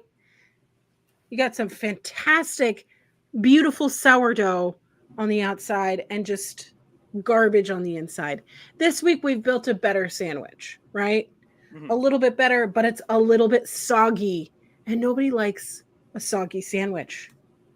So yeah, I'm gonna agree. B minus. However, the women are holding up Ring of Honor for me. Oh yeah. And like, rightfully so. But both of these tournament matches absolutely earmarked this show. Definitely put remember the tournament, the inaugural tournament. I'm gonna remember these matches because they were so unique, at least for me. Women, let's go. Man, I feel like a woman. We've talked about Shania Twain twice now here. All right. But Canadian icon. If you're gonna, I'm just gonna say, if you're gonna keep disparaging Kraft cheese, you're gonna ruin any chance of a Heinz sponsorship from us. Like, listen, I lived in Pittsburgh. Okay, I went to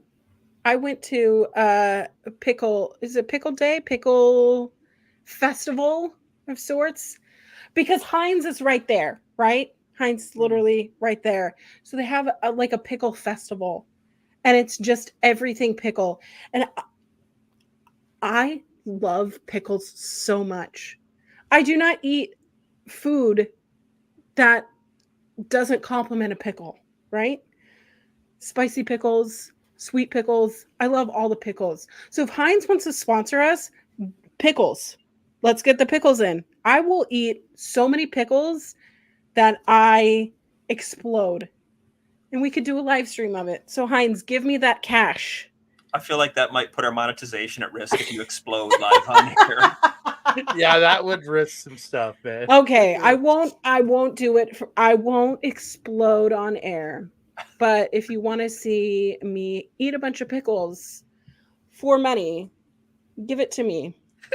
Rule 34, man. Wait, I'll ask.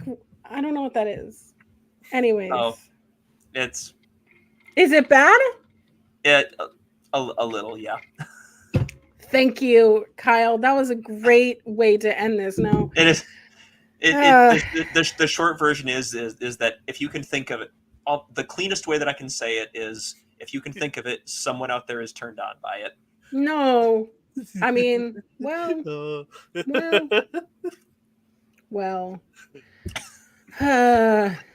On that note, do you want to talk about some of the statistics that I put together regarding our champions? Since we want to complain about that, we'll get everybody in a nice, foul, angry mood before we sign off. All right, everybody, put on your warmest little robes. Get comfy in your seats. Stretch. Sorry, I got so many notifications today. Sorry. All right.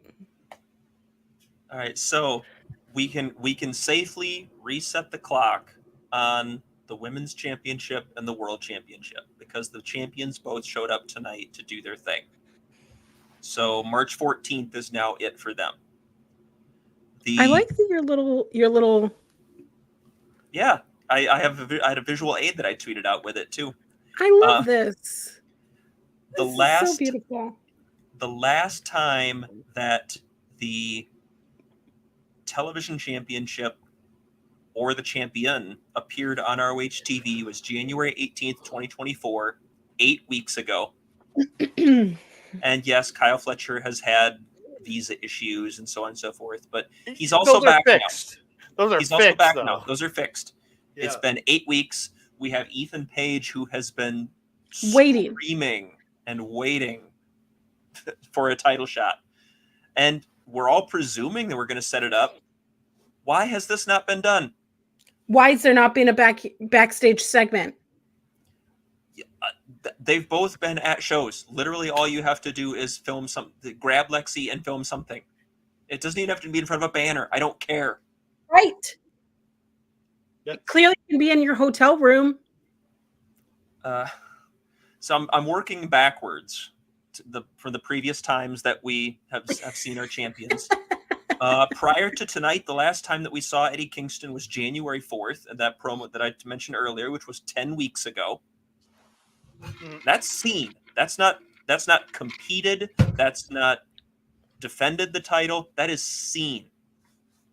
The last time Eddie competed on ROH TV was December 14th, 2023. Oh, it was the tapings after the pay-per-view, right? Yeah.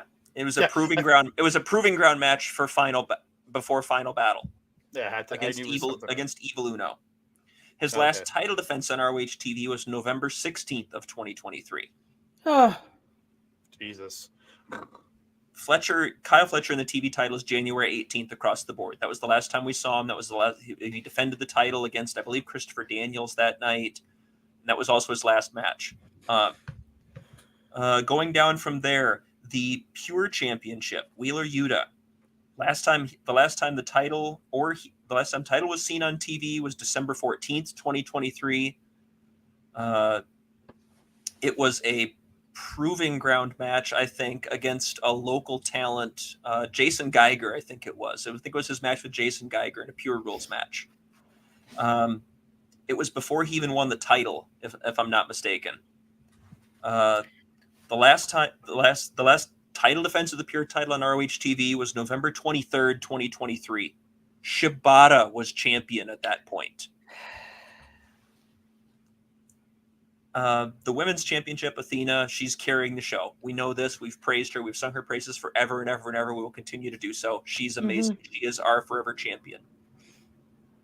The tag team championships. The last time they were seen on ROH TV was February 1st of this year. So 6 weeks. That was the last match that we had with the champions. It was a proving ground match against I think that was the proving ground match against Fred Rosser and Tom Lawler. love Tom Lawler. The last defense on ROH TV was January 18th, 2024 against the Iron Savages. Coincidentally, that was also the last ROH tag title defense, period. 8 weeks ago. The six-man tag titles have been a complete mess. Jay White and the Guns have not appeared on ROH TV during the course of their 58-day reign. In fact, the last time Jay White appeared on ROH TV at all was when he was on excursion from New Japan in 2017. I was figuring you were going to say something like that. The last time the six-man titles were defended on ROH TV was September 21st, 2023. Since then, there have been 6 defenses. 3 of them have been on Dynamite. 1 was on Collision, 1 was on Rampage, and 1 was at Final Battle. There have been 6 defenses and 3 title changes since the last time those belts were defended on ROH TV. Jesus Christ. The last time the actual titles themselves were seen on ROH TV at all was on the December 21st, 2023 broadcast when they were still held by the Mogul Embassy. This is where we are with our titles in Ring of Honor. I documented this. I posted it on Twitter. I documented this today. You can go check it out. That's why you should follow all of us. Hey, that's a good thing. Maybe we should talk about that. Maybe we should talk about that. All right. Oh, hold on. I just got to get over that. Okay, go ahead. I'm going to put Auntie in first. Me? Okay, fine. Okay, follow me at _queer auntie on all the places. Honestly, I'm a little bit worried that TikTok is going to be bye-bye. That's where I have like over 10,000 followers. And I'm never going to get that many followers on anything. Clip that. Yep. I'm never gonna. Anyways, find me. We can talk about wrestling. We can talk about dogs. We can talk about anything that you want. Your auntie is here for you. I just can't give legal advice. I don't think I'm I mean, you qualified. can.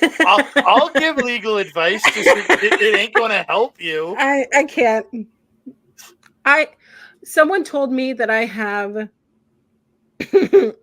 I have the too much gene, and I also have the I can figure it out gene, right? So I think I can do it, and then I get halfway through it, and then I just do too much because I second guess myself. That's also probably the ism. But yeah, that's me. Find me anywhere that you have things. But if you find me on Facebook, no, you didn't. No, you didn't. Anyways, next person. Kyle, you're up. Oh man, it's me. It's my turn. You can follow me at Kyle K Sparks on the Twitter. You can technically follow me on Instagram and TikTok if you want. I don't really use either of them very much. I don't take that many pictures, and I don't feel like anything that I do in my life is interesting enough to clip and put on TikTok. So I have it because I'm a digital marketing person, and I feel like I should at least be cognizant that it exists.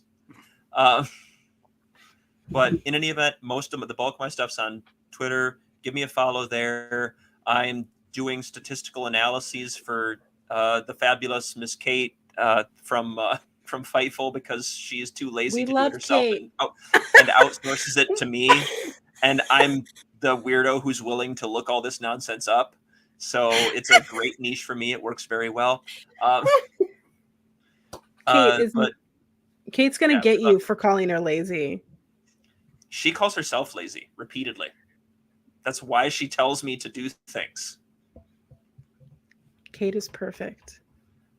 All right. Somehow this is going to wind up with me having heat with Kate, and I don't really want to do that. You don't want that. I don't want that. No. Nobody does. Also, we love Kate here. Yeah. We love Kate. Give me a follow at Kyle K Sparks. I'm approaching 700 followers, so yay, good job. Give me at least some kind of a decent audience. Give me a follow. I talk about wrestling. I talk about sports. I talk about whatever nonsense happens to be on my mind at that given moment. I live tweet shows. I plug any podcast things that I'm doing. I drop weird statistical analyses of how often ROH champions show up. Really just an absolute banger of a Twitter feed, let me tell you. We love it. We love it. That's why I subscribe.